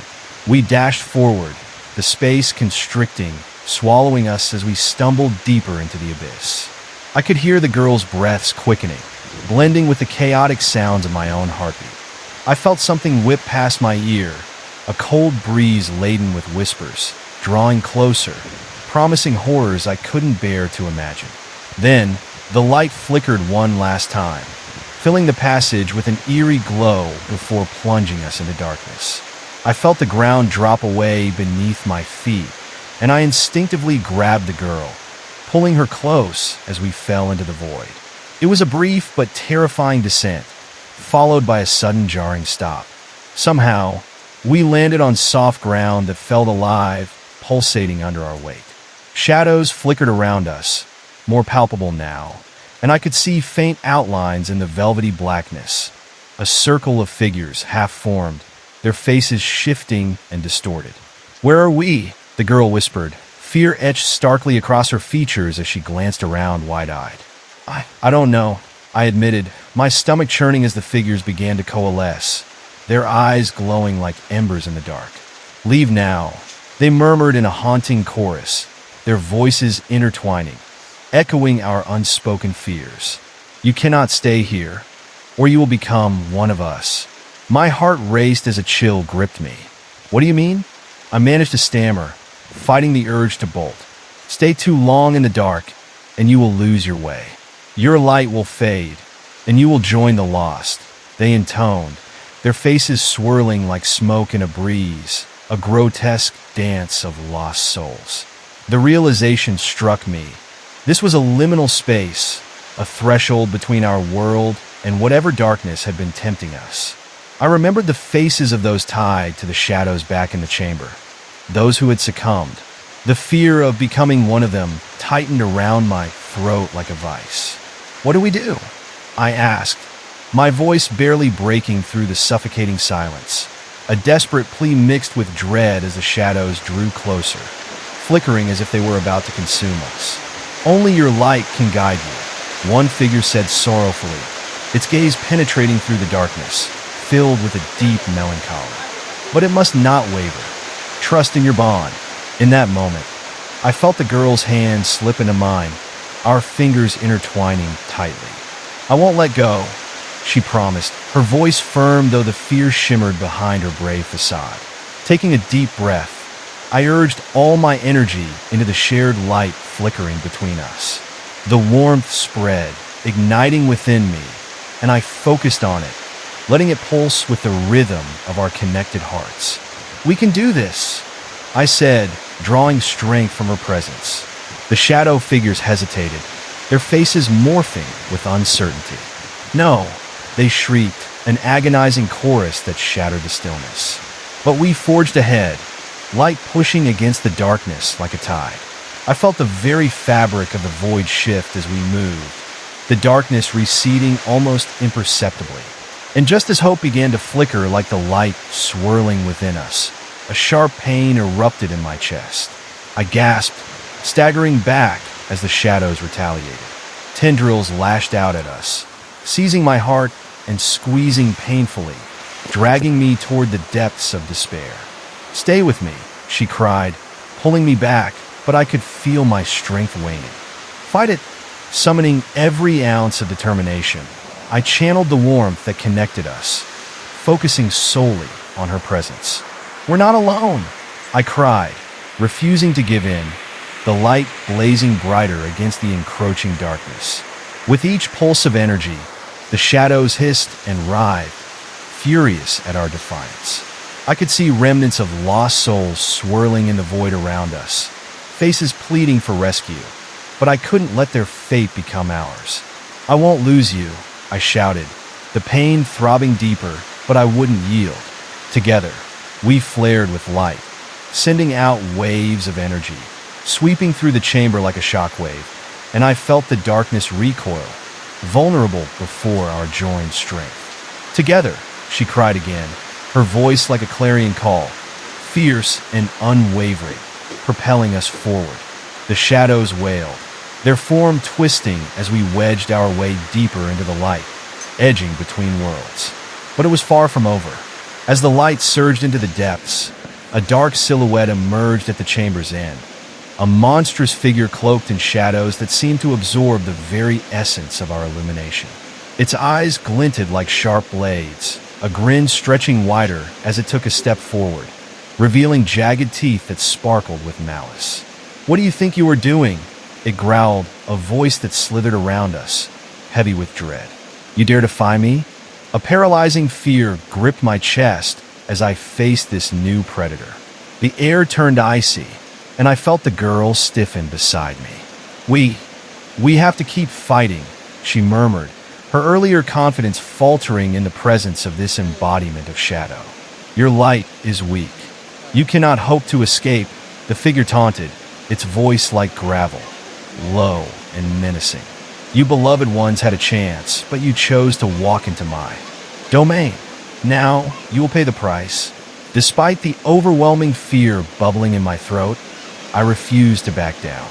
"We are stronger than you," I shouted defiantly, pushing the girl behind me and drawing upon every ounce of strength left within. "Pathetic," it roared, and a wave of darkness surged forth, coiling around me like a constrictor squeezing. The shadows tightened, and I could feel my breath shallow, the light flickering dangerously. But the girl's hand brushed against me, and suddenly the warmth returned with electrifying force, rekindling my fire.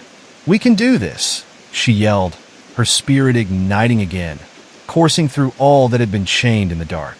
The warmth spread, and with it, the shadows shuddered, recoiling as if stung. "No, you will not escape," The figure roared in furious disbelief, struggling against the force of our determined light.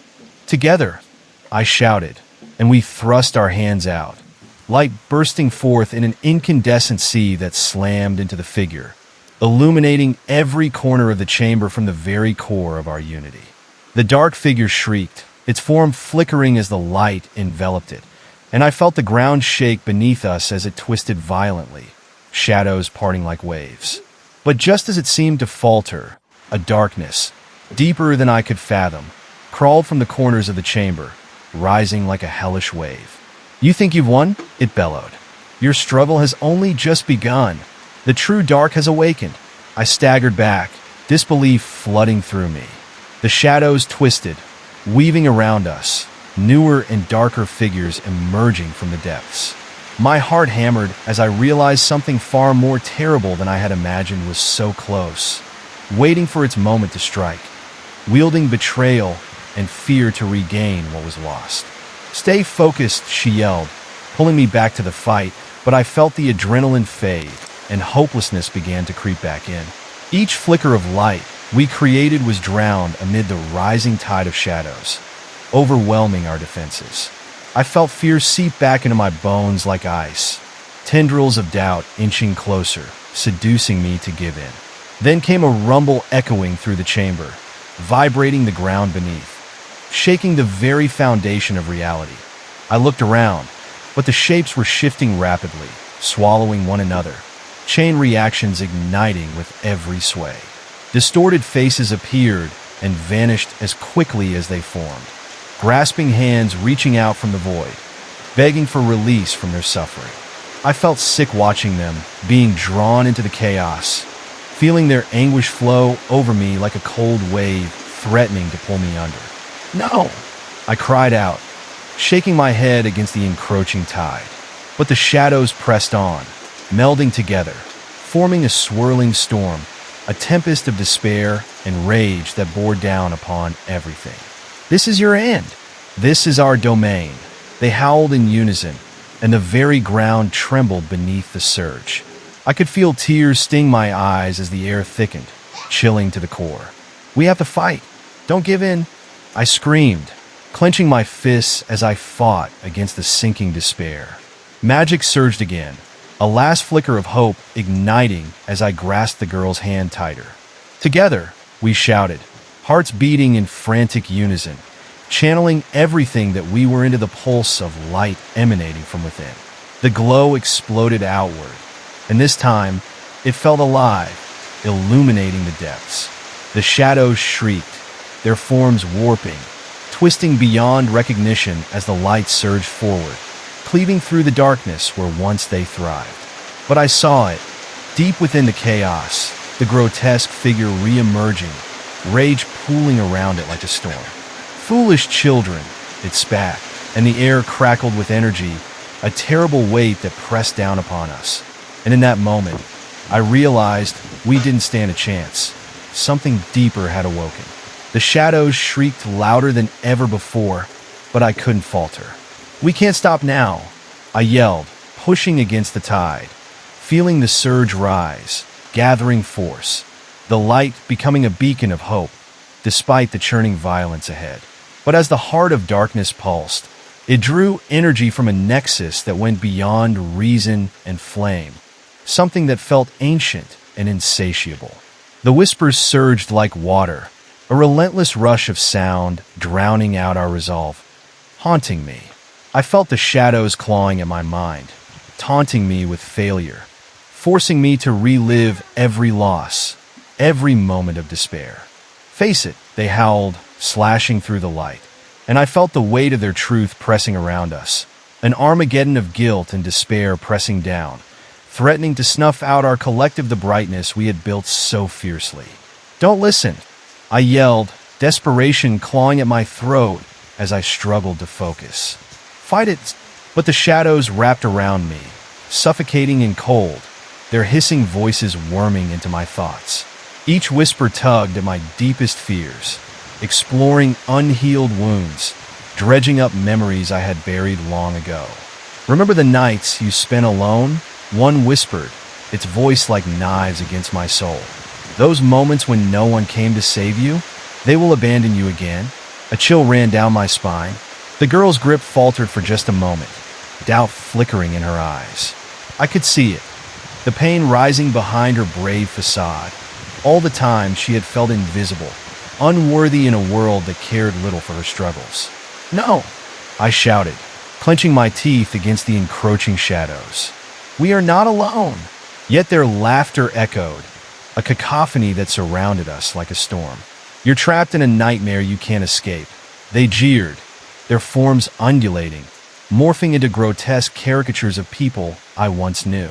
Familiar faces grinned wickedly as they twirled around us, their eyes hollow and cold. "Look, they have come for you," the shadows hissed, and my heart skipped a beat as those familiar figures danced closer. I recognized old friends, lost so long ago, their faces warped in agony as they reached out, begging for help that would never come. Despair clutched at my heart. "No, this can't be real," I shouted, taking a step back, feeling the girl's hand slipping slightly. "You're dead." "They're right, you know," one shadow said, taking on the form of someone I had loved and lost. "You could have saved us, but you chose to run." "Stop!" I cried, shaking my head against the memories, pulling the girl closer. "You're not real. This is just a trick." The laughter rose, cruel and mocking. "Is it?" Another shadow sneered, its face twisting into a grotesque imitation of my own. "How many times did you wish for us to disappear? You were never strong enough to save anyone." The darkness pressed against me, pushing me to my knees, and I felt the weight of all my regrets like chains binding my soul. "No!" I screamed, dragging breath into my lungs, and with every ounce of all I could muster, I squeezed the girl's hand tighter. "Don't let them drag you down. You're stronger than this," I shouted, the light around us flickering but stable in its warmth. She met my eyes, and I saw the fight within her flicker back to life, determination igniting as she stood tall beside me, even as the shadows lashed out. "We can do this," she shouted, her voice breaking through the chaos. Together, we summoned everything we had, light flooding out from our intertwined hands in a brilliant wave of energy that surged through the growing tempest of despair. The shadows shrieked, their faces melting away under the relentless force twisting, in agony as our hope pressed against them. But in the depths of the shadow storm, something even darker lingered. A heartbeat echoed, low and sinister, in rhythm with the pulse of our life, feeding off our strength. "Fools," it rumbled, a voice that resonated deep within the air, the very foundation of our realm shaking in response. "You think your light can save you? I thrive on your fear, your regrets. You will never escape me." The ground trembled violently, and I stumbled as jagged stone fragments broke away, threatening to swallow us whole. "We need to keep moving," I panted, breathless, panic creeping in. But as I turned to run, the shadows coiled around my legs, firm and unyielding, dragging me down. The girl's hand slipped, and I felt a surge of terror as I was pulled backward, the shadows relentless. "Help!" I shouted, but the shadows consumed the sound, a dark echo swallowing my call for rescue. "Let go of me!" I screamed, battling against them, but the weight of despair clawed at me, smothering my spirit. I could see her reaching for me, her eyes wide with fear. "Hang on," she yelled, straining against the tide, but the darkness pressed in, an unmistakable force, squeezing the light from our fight. With sheer panic coursing through me, I felt a last surge of strength rise up. "No, we won't be taken," I screamed, forcing all my energy into one desperate push, blasting a wave of light toward the encroaching shadows. Momentarily, the shadows hesitated, flickering in surprise as my light cut through them like a knife through fog. But they ultimately retaliated.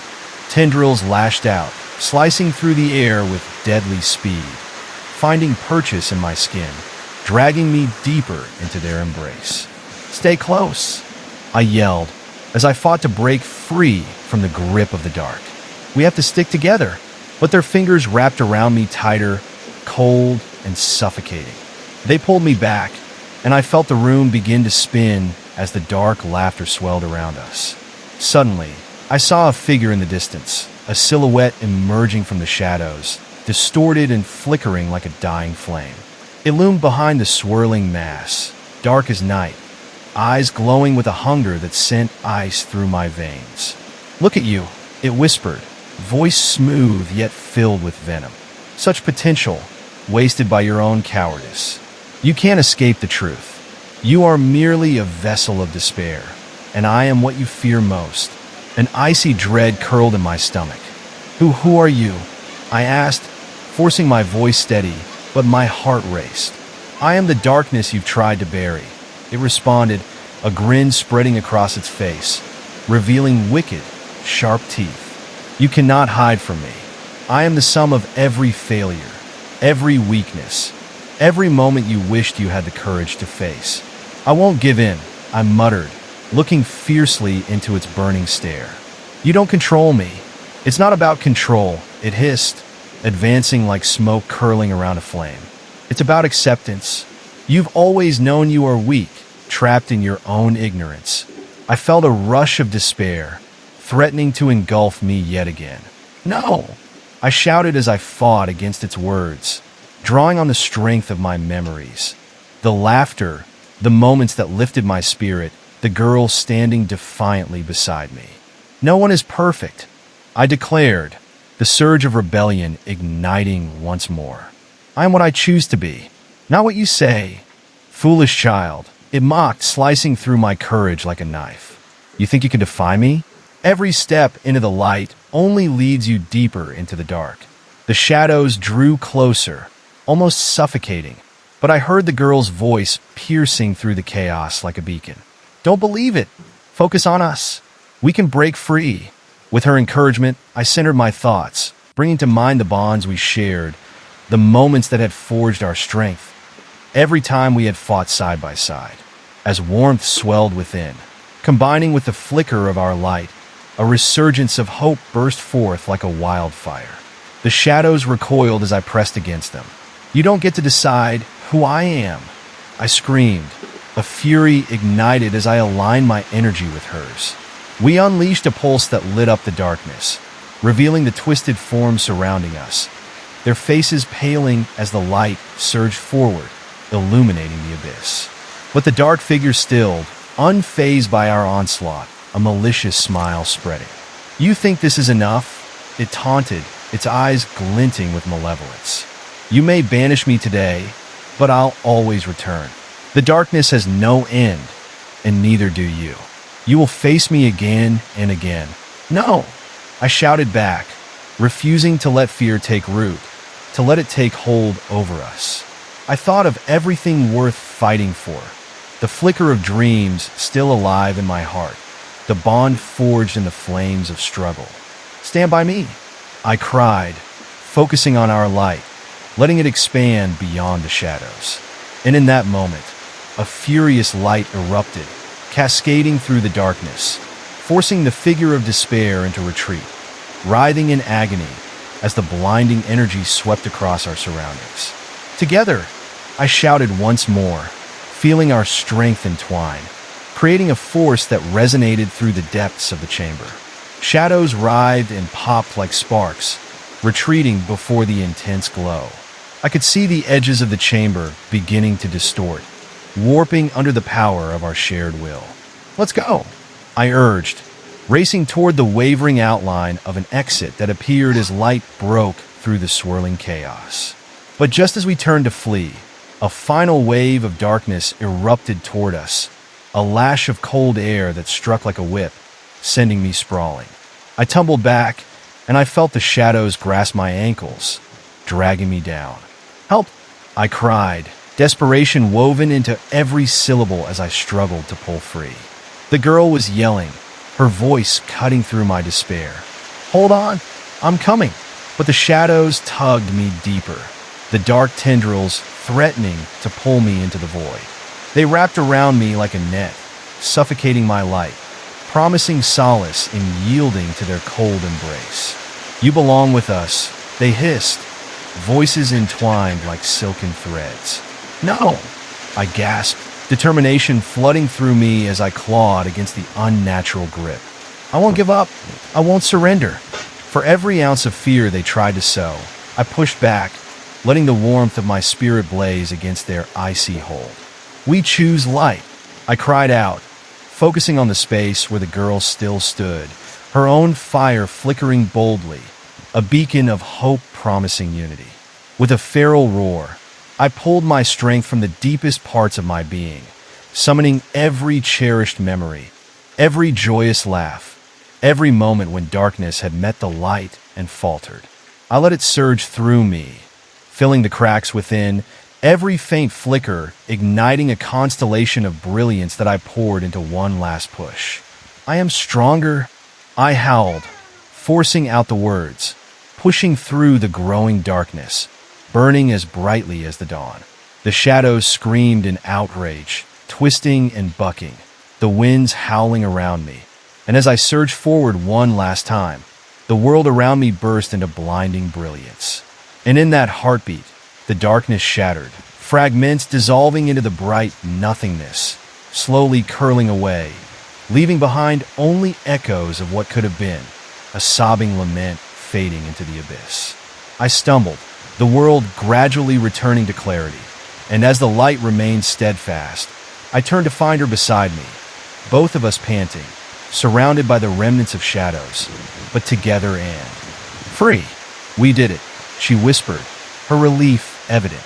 But even as my heart swelled with triumph, deep down, I knew this wasn't the end. "Not entirely," I murmured, looking back toward the lingering darkness, feeling the weight of what remained ahead. "The shadows will linger, but we will face them together, no matter what." Her eyes glimmered with determination, and she nodded. We took each other's hands, steeling ourselves for whatever other horrors awaited us, knowing that as long as we fought together, we could become more than mere sparks in the night.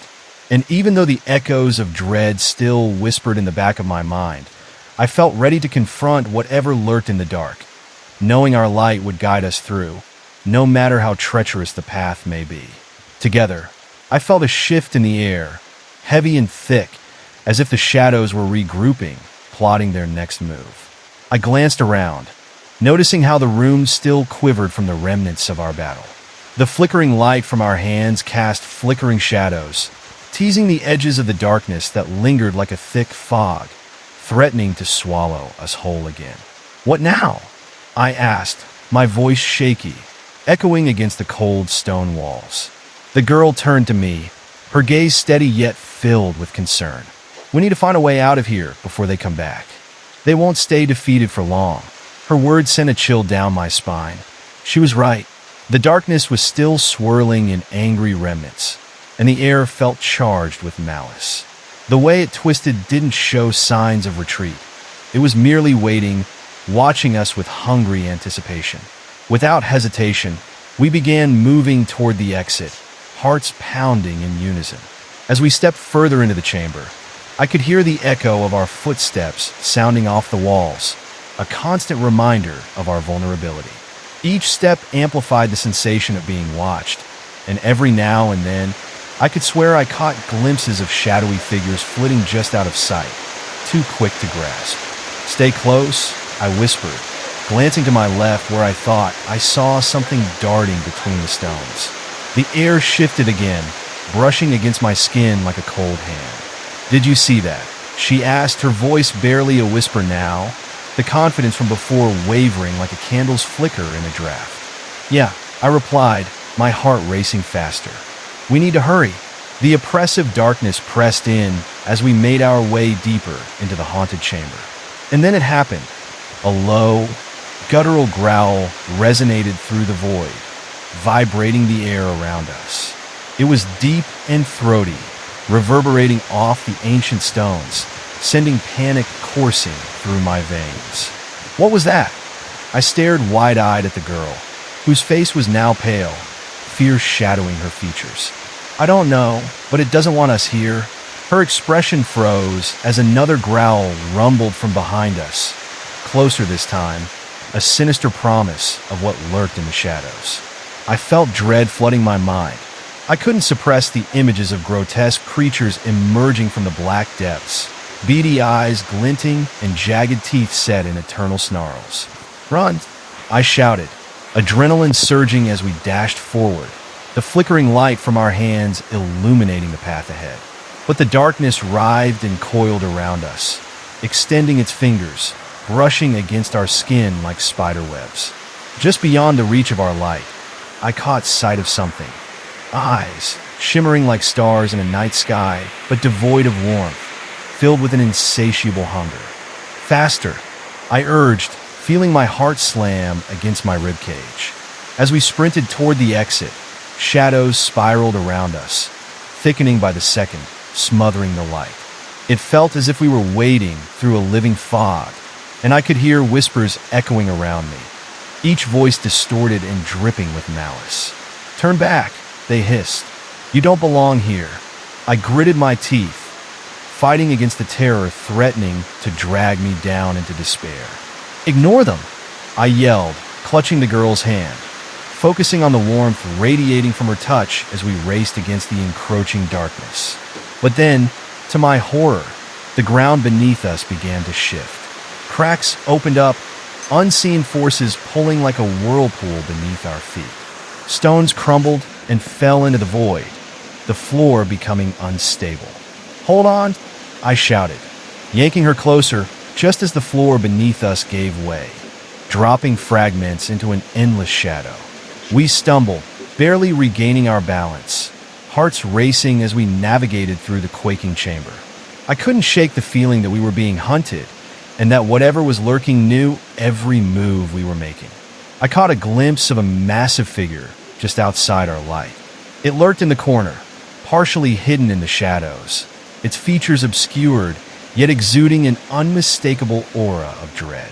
It seemed to pulse with darkness, an entity born from our fears, a creature of thought and nightmare. "Go," she cried, tugging at my arm. I barely noticed the time slipping through us like sand. As we dashed across the unstable ground, I could hear the figure growl, the sound resonating deep in my bones, a promise of pain and suffering should it catch us. Suddenly, the chamber erupted with anguished screams, the walls reverberating with the cries of lost souls. I dropped to my knees, clutching my ears, the sound slicing through the air like a dagger. Each scream clawed at my sanity, whispering reminders of lost hopes and dreams, of the darkness lurking not just outside, but within ourselves. "Don't listen," she pleaded, grabbing my shoulders and shaking me. "We can't stop now." With a Herculean effort, I forced myself to stand, biting back the flood of fear threatening to drown me. "We need to keep going," I yelled, battling the chaos swirling around us. We skidded to a halt near a jagged archway, the passage ahead enveloped in an unsettling darkness that seemed to pulse with its own heartbeat.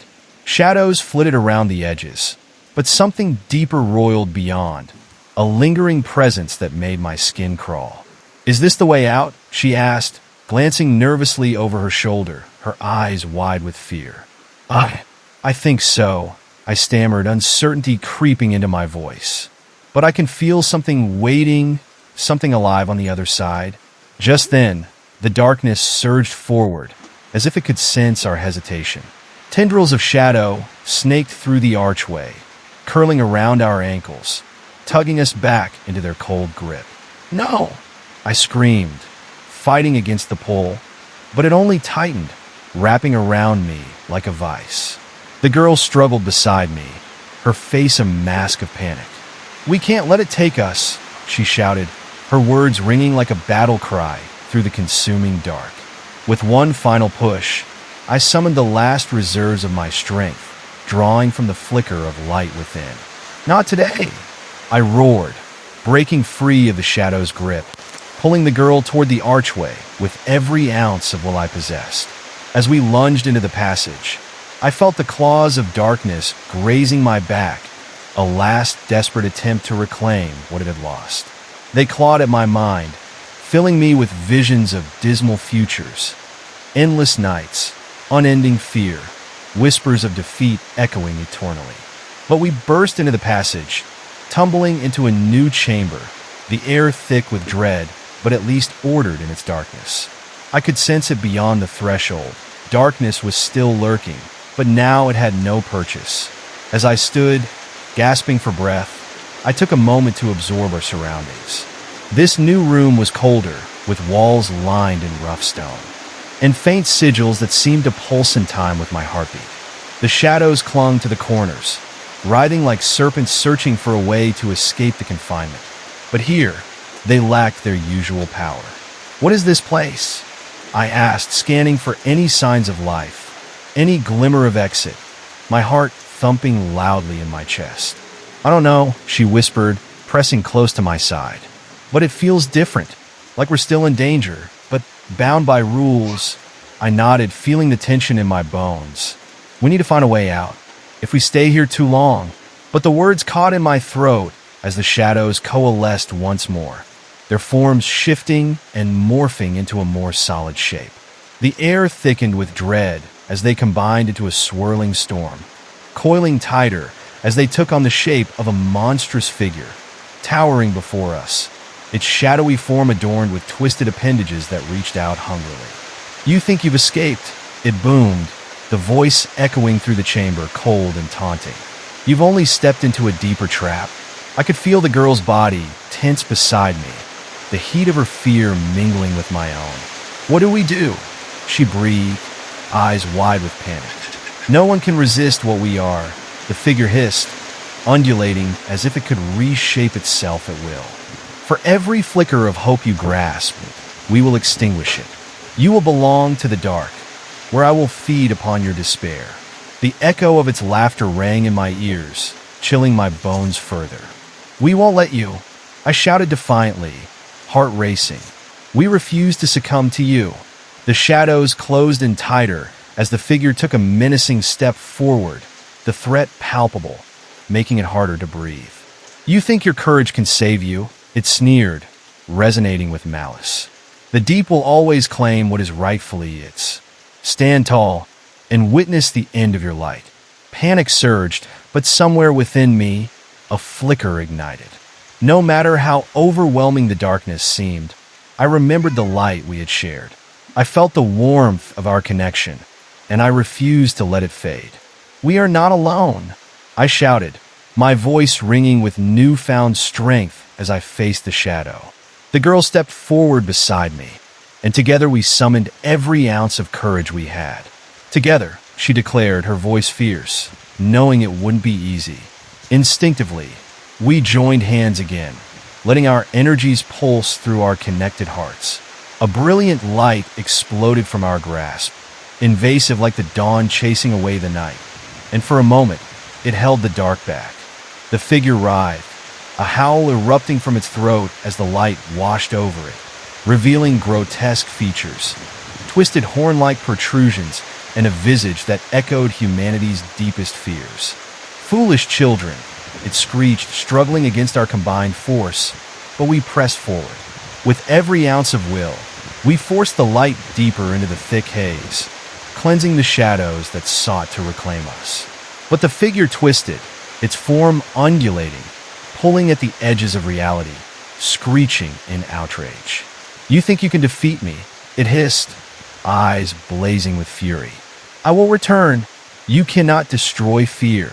I fought to remain grounded, aware of the creeping darkness inching closer behind, clawing at the barriers we had thrown up.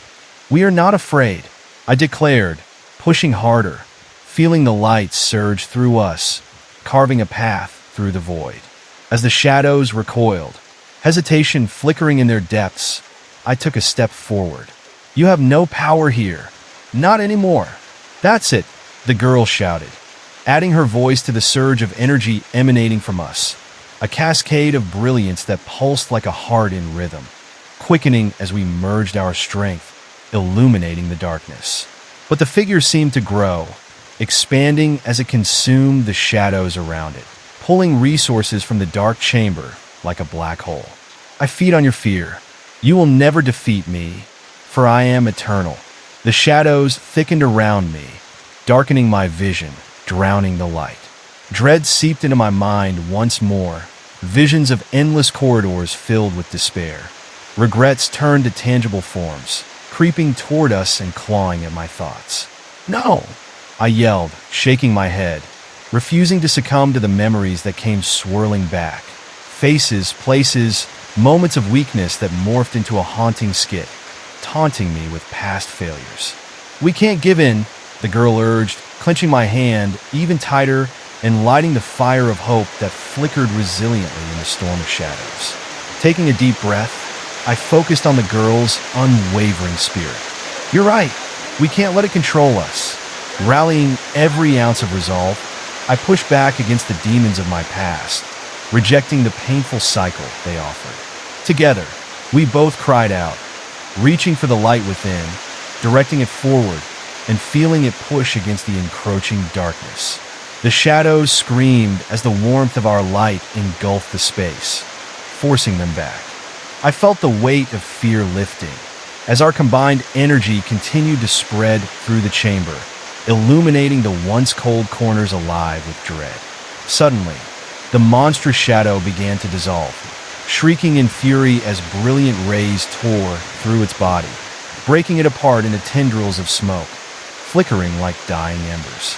"You cannot erase me," it bellowed, voice filled with rage, echoing painfully throughout the chamber, but its form was fading. "We aren't afraid of you," the girl yelled, her voice sharp and unwavering, and it was as if a fresh wave of energy swept through me.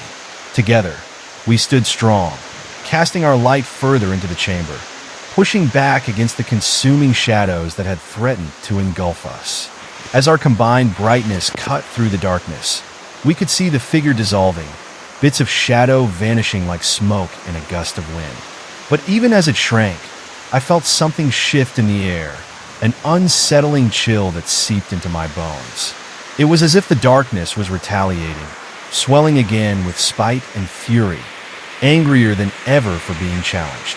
Suddenly, the room trembled, shaking violently as if it were alive. Cracks spiderwebbed across the stone walls, migration paths for creeping fear that sought to reclaim its territory. A deep, rumbling roar filled the chamber, not from the shadowy figure, but from the very depths of the earth, resonating like a warning cry.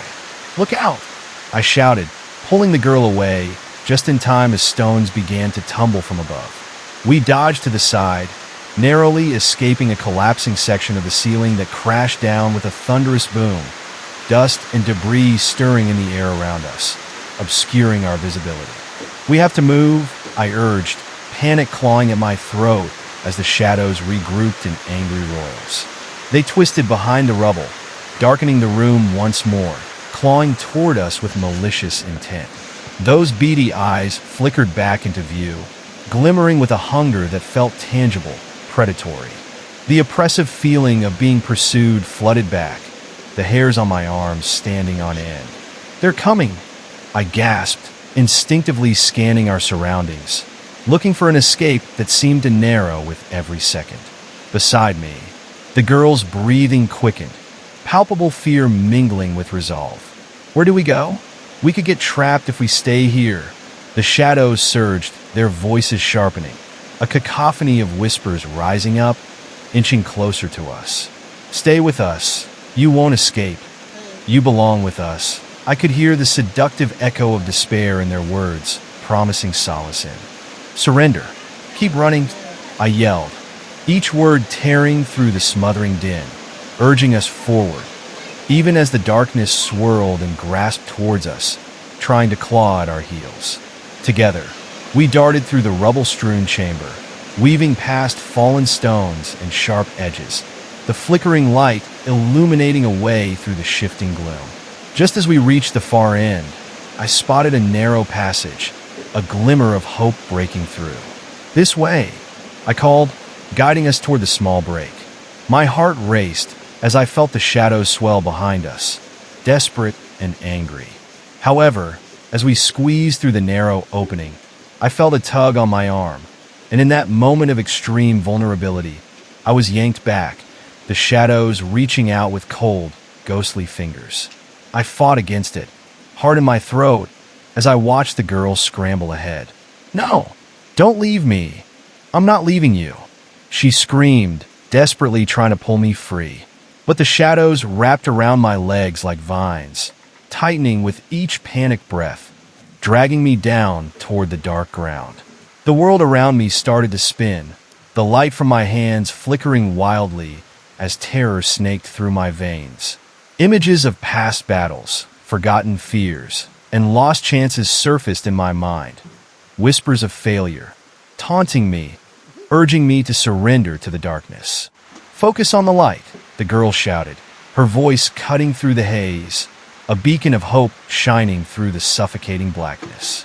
Her determination ignited something deep within me, a spark I couldn't let extinguish. With all my might, I pushed forward, fighting the weight of despair as I thrust my hands upward, desperate to summon the light that had guided us this far. "Together, we can do this," I cried out, pouring every ounce of strength I had into the flickering energy, feeling the warmth radiate and push against the bone-chilling cold.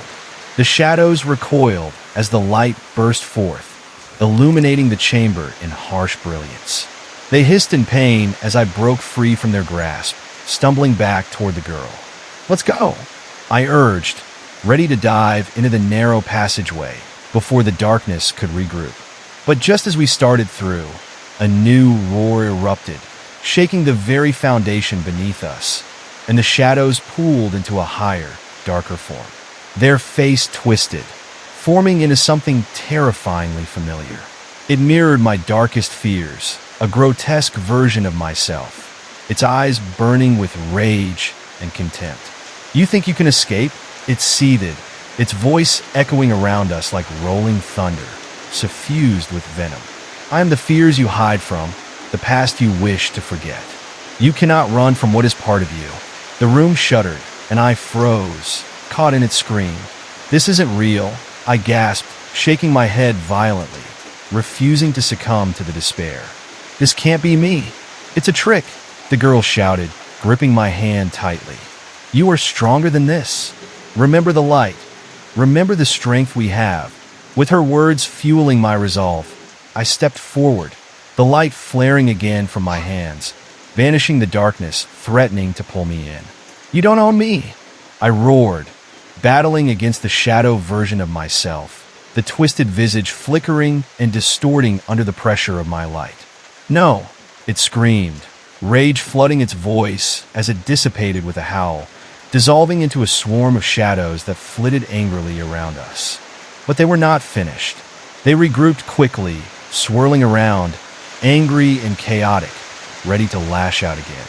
"You may have banished one form, but there are many within," they taunted, a chorus of hissing voices rising. "Fear never dies."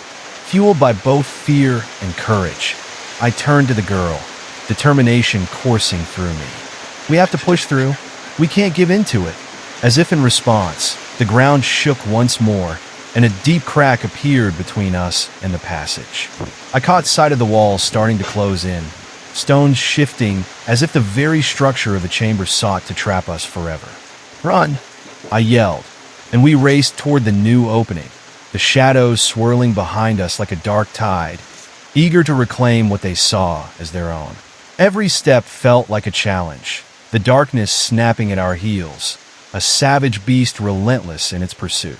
I could hear its whispers echoing in my ears, taunting me. "You will fall.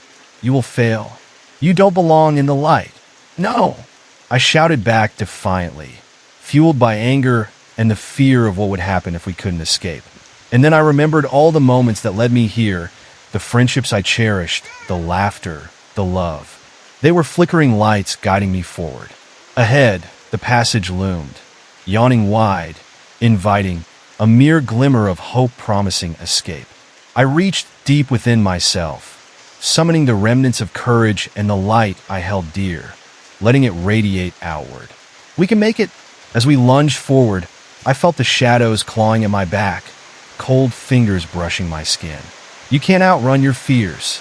They are part of you," they howled, the voices swirling chaotically, trying to yank me back. But we charged through the passage, rolling over the threshold and spilling into another chamber, finally free of the more substantial hold of the darkness, at least for now. I could feel the weight lifting, but the echoes of those haunting voices still lingered in the corners of my mind like stubborn shadows. Gasping for breath, I glanced around, my eyes adjusting to the new surroundings. The room was dim and filled with flickering torches, casting long shadows that danced on the walls like wraiths. A faint chill permeated the air, and beneath it lay an unsettling silence that felt, in every way, unnatural. "Are we safe?" the girl asked, her voice trembling slightly as she surveyed the new chamber, still tightly gripping my hand. I hesitated, feeling a nagging dread wash over me. "I don't know. There's something about this place. It feels wrong." Suddenly, a sound broke the silence, a soft, slithering whisper that brushed past my ear like a wisp of smoke. I turned sharply, but there was nothing there. Only the flicker of flame casting shadows that seemed to stretch and twist unnaturally. "It's as if the darkness is still here, hiding just beyond sight," I muttered, apprehension heavy in my voice. Shadows danced at the corner of my vision, but whenever I turned to look, they receded into the dark, almost teasingly. The girl moved closer, and I could see the fear creeping back into her eyes. "What if this is just another trap?" she mused, biting her lip anxiously. I shook my head. It can't be. We fought too hard to let our guard down now. And yet, the doubt gnawed at my insides, echoing the shadows' whispers that filled my mind. "Let's keep moving. There has to be a way out." As we walked deeper into the chamber, I noticed strange symbols inscribed on the stone walls, glowing dimly with a mysterious energy. They seemed familiar, pulling at the edges of my memory, each symbol a fleeting echo of the past. "What do you think these mean?" she asked, tracing her fingers over one that glowed with a faint blue hue. "I'm not sure, but it feels like an ancient warning," I replied, unease prickling at the back of my neck, like a mark of something that should not be disturbed. Suddenly, the air around us thickened, crackling with tension, and I caught sight of a shadow creeping along the wall, stretching like a long, gnarled finger toward us. "Look," I hissed, pointing toward the specter lurking in the corner. But before we could react, the shadows surged forward, rumbling and hissing, rising up like a flood, inky and alive. "You think you've escaped?" they roared, a cacophony of sounds swirling around us like a storm, forcing us to face the full intensity of our fears again.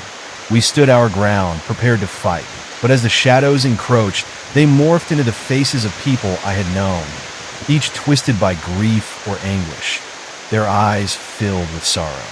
"You should have listened," one of them whispered, contorted features locked in an expression of helplessness. "You cannot escape the darkness inside," another echoed, voice hollow and pained, as if they were pleading for release from their burdens.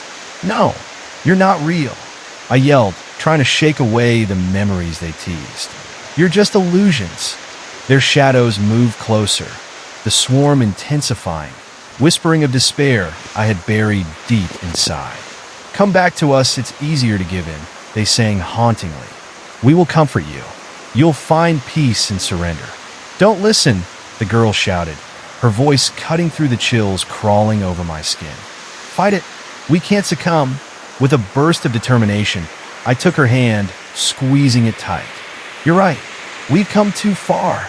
I focused all my energy on the light, letting it pour outwards, pushing against the darkness with every ounce of will. But the shadows began to morph again, coiling around us, mutating into a form that loomed over us, a creature that had no discernible shape, a mass of all the things I feared the most, a churning fog of malice and despair that threatened to consume everything in its path. "You should have given in," it boomed, the voice a cacophony of all the tormented souls fused into one, drowning me in desperation. "You belong to the darkness." Each heartbeat pounded in my ears as the shadows rushed toward us, the darkness closing in, trying to smother the light within. The girl squeezed my hand tighter, her bravado flickering like a candle in the storm. "Together," I shouted, my voice rising above the chaos. We will not yield. And as the figures lunged closer, I focused all of my remaining strength, drawing from the core of hope that had sustained us this far. We will fight. We will stand. We belong to the light. The incandescent energy surged from our joined hands, expanding outward in a brilliant explosion, temporarily illuminating the entire chamber. With a roar, the shadows recoiled, twisting away from the burning light, and for the explosion erupted, consuming the chamber in radiant light. For a split second, everything was illuminated. Shadows shrank back, and the twisted faces screamed as they were swallowed in the blaze. The warmth wrapped around us, filling the cold void with a promise of safety. I could hardly believe what was happening. The light felt like it was breaking through, finally creating a path to freedom. But as quickly as it flared up, the light began to dim. I watched helplessly as the darkness swelled again, consuming the radiant warmth bit by bit. It hissed and writhed, transforming into an even more monstrous form. I could feel the ominous weight settling back into the air, heavier than before, and my heart sank. Suddenly, the walls pulsed as the shadows seemed to gather strength, coiling along the stones like serpents ready to strike. They reformed into grotesque, distorted figures, weaving a tapestry of anguish and rage. You think you can destroy us? We've existed far longer than you can comprehend, they shrieked, their voices a symphony of despair. I won't let you take me, I shouted defiantly, but doubt crept into my heart as the figures advanced, their hollow eyes boring into me, stirring up the very fears I had spent so long trying to deny. Beside me, the girl stepped forward, trembling slightly. We have to find a way to hold onto the light, she whispered, glancing over her shoulder, her eyes wide with terror as the shadows pressed closer. They're feeding on our fear. Then we need to fight back with everything we've got, I replied, a fierce determination igniting within me. Again, I focused on the light within, drawing it as deeply as I could. Together, I cried, feeling the warmth surge between us again as we linked hands, channeling every positive aspect of our shared strength. The shadows recoiled momentarily, hissing in agony, but their hunger was relentless. They rushed forward, and the temperature dropped dramatically, chilling us to the bone. The very air turned thick, tasting of iron and despair. Look out! I yelled, just as a massive dark tendril lashed out, slashing through the air, trying to pull the girl away from me. I managed to yank her out of the way just in time, the tendril brushing against my arm and sending a shock of icy dread coursing through me. You can't protect her forever, the darkness laughed, its voice wrapping around my mind like a vice. You're too weak. Shut up, I screamed back, panic flaring in my chest. The shadows roiled, and I felt the room closing in on us, trapping us in a void where escape was nothing but a fading memory. The air hummed with a sinister energy, and suddenly the shadows morphed, taking on the appearance of all my past failures. Each face was recognizable, and sorrow flooded through me. Old friends, family, moments of weakness that I had buried and refused to confront. They reached out, their ghostly fingers beckoning me, urging me to give in. Why fight it? One of their voices pleaded, resonating deeply in my chest, filled with an eerie familiarity. We can help you escape the pain. Just let go. No, I screamed, shaking my head violently while battling the urge to crumble under the weight of their words. I can't give in. I won't. But in that moment of defiance, I felt the world around me begin to shift. The stone walls twisted and warped, filled with darkness, so thick it felt alive, suffocating me in memories that clawed at my sanity. I could hear the gnashing of teeth, the echoes of long-forgotten laughter turning into cries of despair. You are nothing without your fears, the shadows hissed, the cacophony rising to a fevered pitch. They will consume you, as they always have, as shadows pressed against me with an insatiable hunger. I could feel them beginning to seep into my mind, crawling under my skin and squeezing tightly around my heart. It was as if I was losing myself, losing the fight against the very darkness I tried to banish. But then, amid the chaos, A flicker of memory surged in my heart. The warmth of laughter shared, the reassuring presence of friends who believed in me. I could hear their voices calling out against the shadows, reminding me of the light I had within, of the strength that had always been there even when I doubted. "You can stand against us," they urged, the light sparking again. I could feel its warmth stirring deep within me, lending me strength. "Remember who you are," the girl cried out, breaking through the din of despair. Suddenly, a crack split through the floor, and an otherworldly wind gusted through, rushing past us like the breath of freedom. The shadow figures recoiled, writhing and hissing as the cold air thrummed through the chamber. I took a deep breath, inhaling the chill that charged the air with potential and casting aside the devastation that shadowed my thoughts. "We will fight," I declared, channeling the gathered light into focused beams surrounding us like a shield. Together, we raised our arms in defiance against the encroaching shadows, the energy flaring brighter than ever before. The room pulsed, radiating heat that swept through the shrieking darkness, pushing them back once again. But as the shadows hissed, the room shifted, and something new emerged from the blackness. A warped, looming figure of pure shadow, larger and far more unsettling than before. Its form moved fluidly, shifting like the very fabric of nightmares interwoven together. "You think this is strength?" It rumbled, voice low and rumbling, echoing like distant thunder. "You have played at defiance long enough. Join us. Let us end this futile struggle." Something deep within me stilled, a primal fear that whispered to surrender. The form before us pulsed with a disconcerting energy, captivating yet grotesque, promising peace in exchange for defeat. "No!" I shouted, voice steadier than I felt, my heart pounding. "I will not bow to you. I will not let fear define me."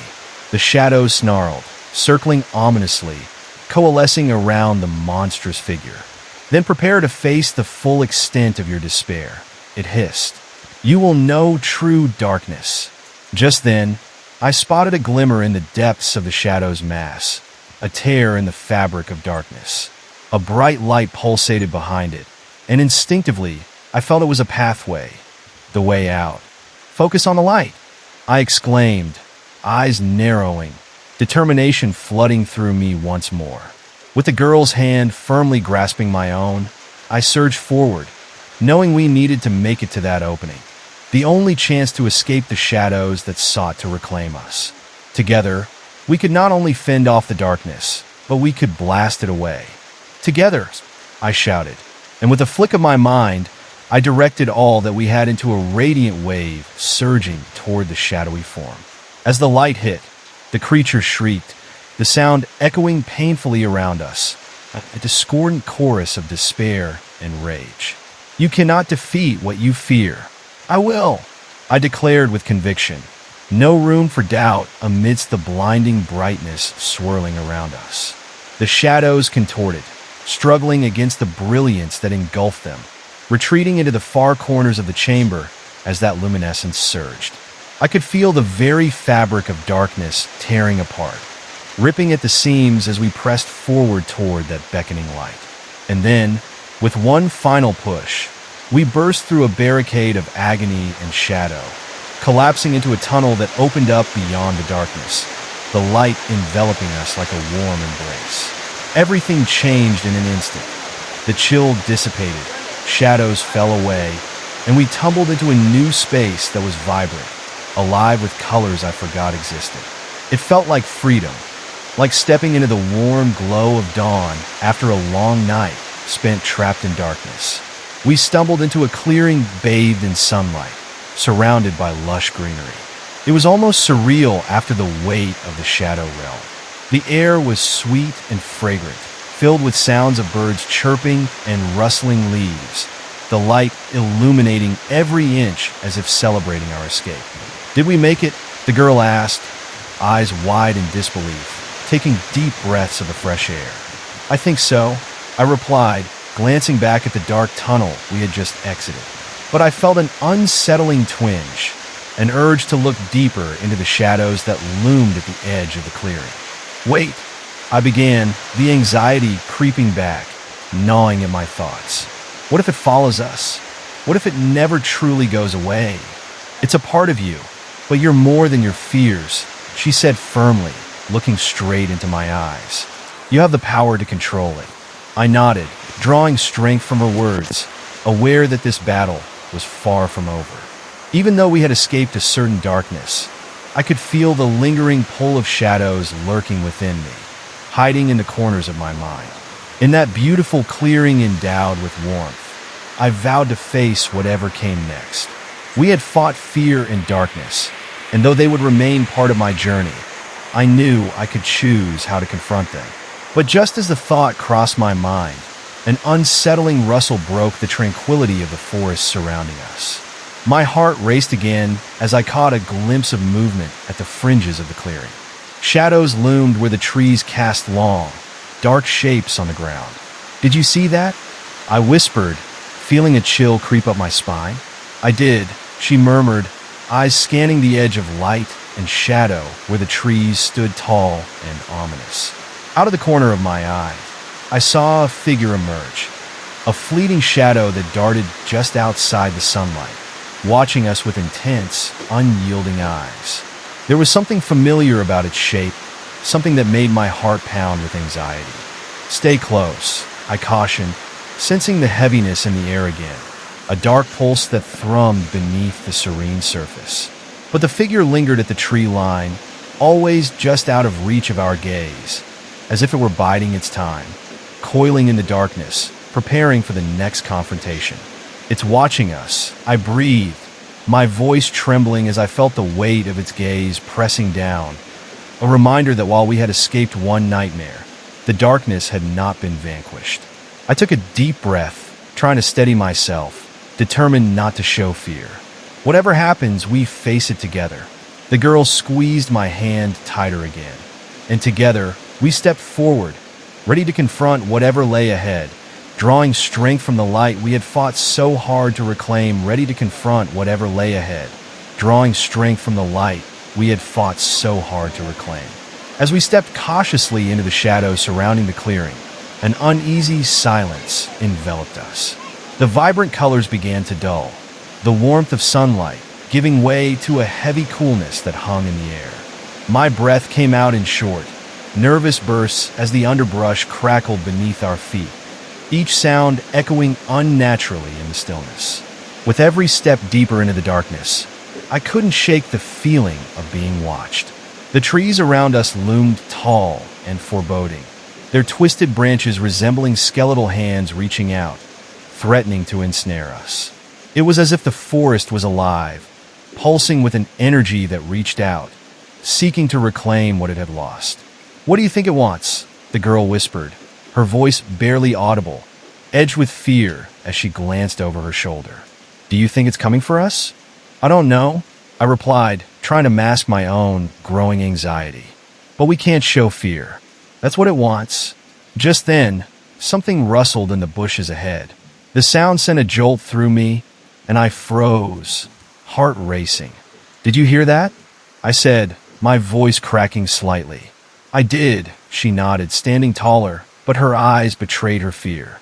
Before I could respond, a figure emerged from the underbrush. It was dark and indistinct, barely more than a silhouette at first, but as it stepped into the dim light filtering through the trees, my heart sank. Its form flickered like a flame, almost human in shape, but so deeply shrouded in shadows that it appeared to be absorbing the darkness around it. I caught a glimpse of a face, features clearly molded yet grotesque, with hollow eyes that seemed to swallow the very light around them. "You thought you escaped?" it rasped, voice smooth like silk, yet laced with a venomous edge. An icy fear gripped me as I felt the air grow thick. "What do you want from us?" I shot back, trying to sound brave, but my voice trembled with doubt. "You cannot hide from your shadows," it hissed, stepping closer with an unsettling grace. "They are part of you. You belong to this darkness. Get back!" I yelled, instinctively pulling the girl closer, my mind racing. We had just barely escaped the other realm, and here we were again, faced with uncertainty and fear washing over us in waves. The figure mirrored my move, its shadowy form stretching unnaturally, reaching out as if trying to taste the air around us. There is no escape, not from the darkness that dwells within. Suddenly, a chilling wind gusted through the clearing, wrapping around us like a predator playing with its prey. The trees groaned, their branches creaking ominously as if echoing the creature's words. Without warning, it lunged at us, a blur of shadow and malice. I didn't think. I grabbed the girl's hand tight, and we darted back toward the light, adrenaline surging through me. But the shadows flickered and wrapped around us, pulling at our ankles, trying to drag us down. I stumbled, fighting against the pull that felt like icy fingers clutching at my skin. Fear gripped me, that familiar dread creeping back into my mind, whispering that maybe I couldn't escape. You think you can flee from your past? The figure taunted behind us, its voice booming with mocking laughter that echoed through the trees. It always finds you. I could feel the girl's grip trembling in my hand, and it fueled my desperation. Don't look back. Keep running, I urged, my heart pounding in rhythm with our frantic steps. As we stumbled through the underbrush, I felt the ground rumble beneath us.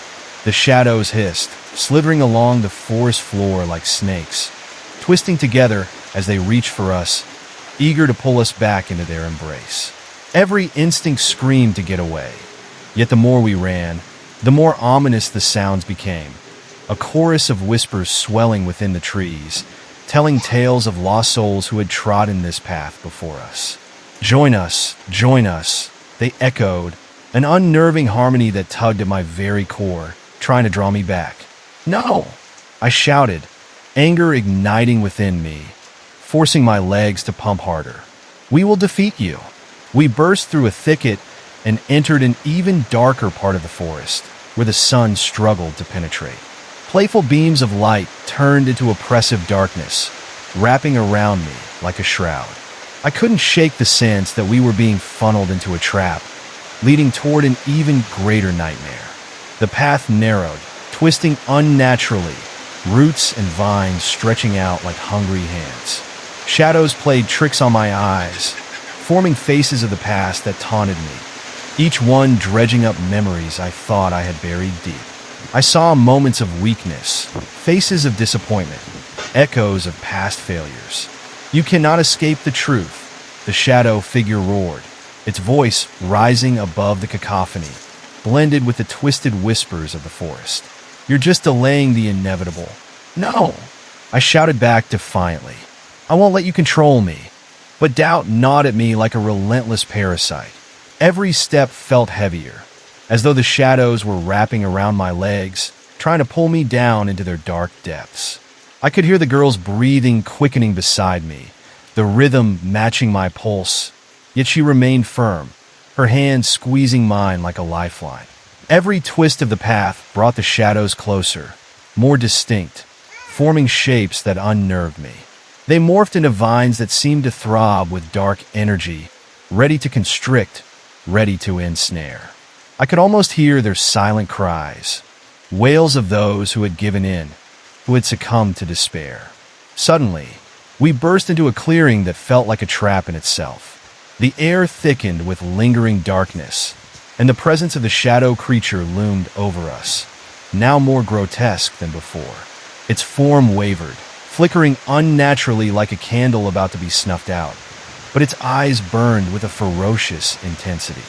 Welcome to your reckoning, it snarled, each word dripping with malice. This is where you will face your deepest fears, where every lingering shadow will break you. In that moment, the ground beneath us shivered, and the shadows poured into the clearing like smoke. Black tendrils coiling around my legs, trying to pull me deeper into the encroaching darkness. Panic surged through me, twisting my insides like a knot. Stay close, I screamed, but the shadows were relentless, swirling around us, filling the air with the anguished cries of the damned. Every sound felt deafening, a whirlwind of anguish pounding against my ears. You will know true fear, it roared, and I stumbled back as a chilling gust of wind slashed past us, filled with distant laughter that echoed through the trees, taunting us as though it thrived on our terror. I knew then that we had to confront this creature, to face the darkness within ourselves. "This ends now," I yelled, voice resonating with a newfound determination I didn't fully feel. But as I stood there, breathless and shaken, I felt the tendrils of shadow grip my heart, squeezing hard enough to make me gasp. Behind me, the girl was struggling against the pole, her face pale with fear, but still, she held onto my hand. "Let it go," the creature urged, eyes gleaming with a dark satisfaction. "You'll find peace in surrender." I inhaled sharply, wading through the wave of doubt crashing over me. I had run from darkness for so long, but now I realized it was not just about fleeing. It was about facing the shadows that lurked inside me, the fears that threatened to consume me whole. "You are not just shadows," I shouted. "You are my strength. You give me power." With each word, I focused on the flicker of light within, pouring my energy into it, letting it expand until I felt a heat building in my chest. "Together, we can burn it away," I yelled to the girl beside me. "Yes," she shouted back, strength returning to her voice. "We face this together." The shadows hissed, the ground trembled again as we united our resolve, pushing against the darkness that threatened to swallow us. I felt the light surge, pushing the shadows back further, the air crackling with energy as it spread between us. "You cannot defeat what you fear," the creature shrieked, voice brimming with rage as our light began to expand. But we had found our fire, and it burned brighter than the darkness could ever hope to contain. "We make our own light," I declared, feeling the warmth flood my veins as I thrust my hands forward. The radiant energy shot out, illuminating the clearing, slicing through the tendrils that wrapped around us, searing every shadow that dared to come close. The creature howled, anguish etched onto its grotesque features as the light encompassed it, pushing it back, driving it into the shadows from whence it had come. I felt a surge of power coursing through me, mingling with the energy of the girl beside me, creating a barrier strong enough to deflect every dark whisper that echoed in our minds. "No more!" I bellowed, pushing forward with all my might, determined to free myself from the shackles of fear that had long haunted me. With the girl by my side, I pushed beyond every doubt, every heartache, until all that remained was hope and light. The darkness began to unravel, fraying at the edges as beams of our shared luminescence pierced the shadows, illuminating the clearing like dawn breaking through a long, endless night. And I knew, somehow, that even if this battle was won, the fight would continue. But for now, we had reclaimed our power, a light burning fiercely, casting away everything that sought to drag us into the abyss. And together, we would face whatever came next, wrapped around us, searing every shadow that dared to come close. A blinding light throbbed in the center of the clearing, casting monstrous silhouettes against the trees. The shadow creature roared, thrashing violently as our light bathed it in warmth. The familiar sense of dread clung to me, claws scraping against the back of my mind, but I refused to let it consume me again. "We have to finish this," I shouted, facing the creature with fierce determination. It struggled against the glow that surrounded us, twisting and contorting, trying to escape the onslaught. But it was like watching a trapped animal, desperation clawing at its features as wisps of darkness slipped away, dissolving into nothingness. With another surge of courage, I took a step closer, the warmth enveloping me like a protective cloak. I had faced the darkness within, and now I felt alive, pulsing with untapped power ready to be unleashed. "You will not take us," I yelled, my voice echoing through the clearing, no longer tethered by doubt. The air crackled, and for a moment, I could almost hear the whimpering cries of the shadows. Their anguish swept over me like a gust of wind, carrying the memories of fear, regret, and despair. But I used that energy, every ounce of emotion, to fuel my resolve. I felt the girl beside me squeezing my hand tighter, her own light merging with mine, forging a bond unbreakable by darkness. "Leave us! You have no power here!" I howled, thrusting my hands forward, launching a brilliant beam toward the creature.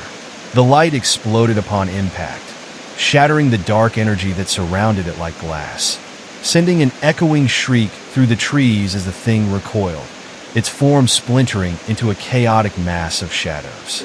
It lunged again, but this time we were ready. The light enveloped it completely, and I could feel a tangible connection forming, as if we were drawing the darkness out of it, purging the shadows that had taken hold for far too long. For an instant, I felt its pain mingled with rage, sorrow, and confusion, and it shook me to my core. Fighting against that empathy, I concentrated harder, throwing all of my light and energy toward the darkness. "You cannot exist in the light," I cried, and as I spoke, I envisioned the darkness retreating, losing its grip, breaking apart like ribbons of smoke in the breeze.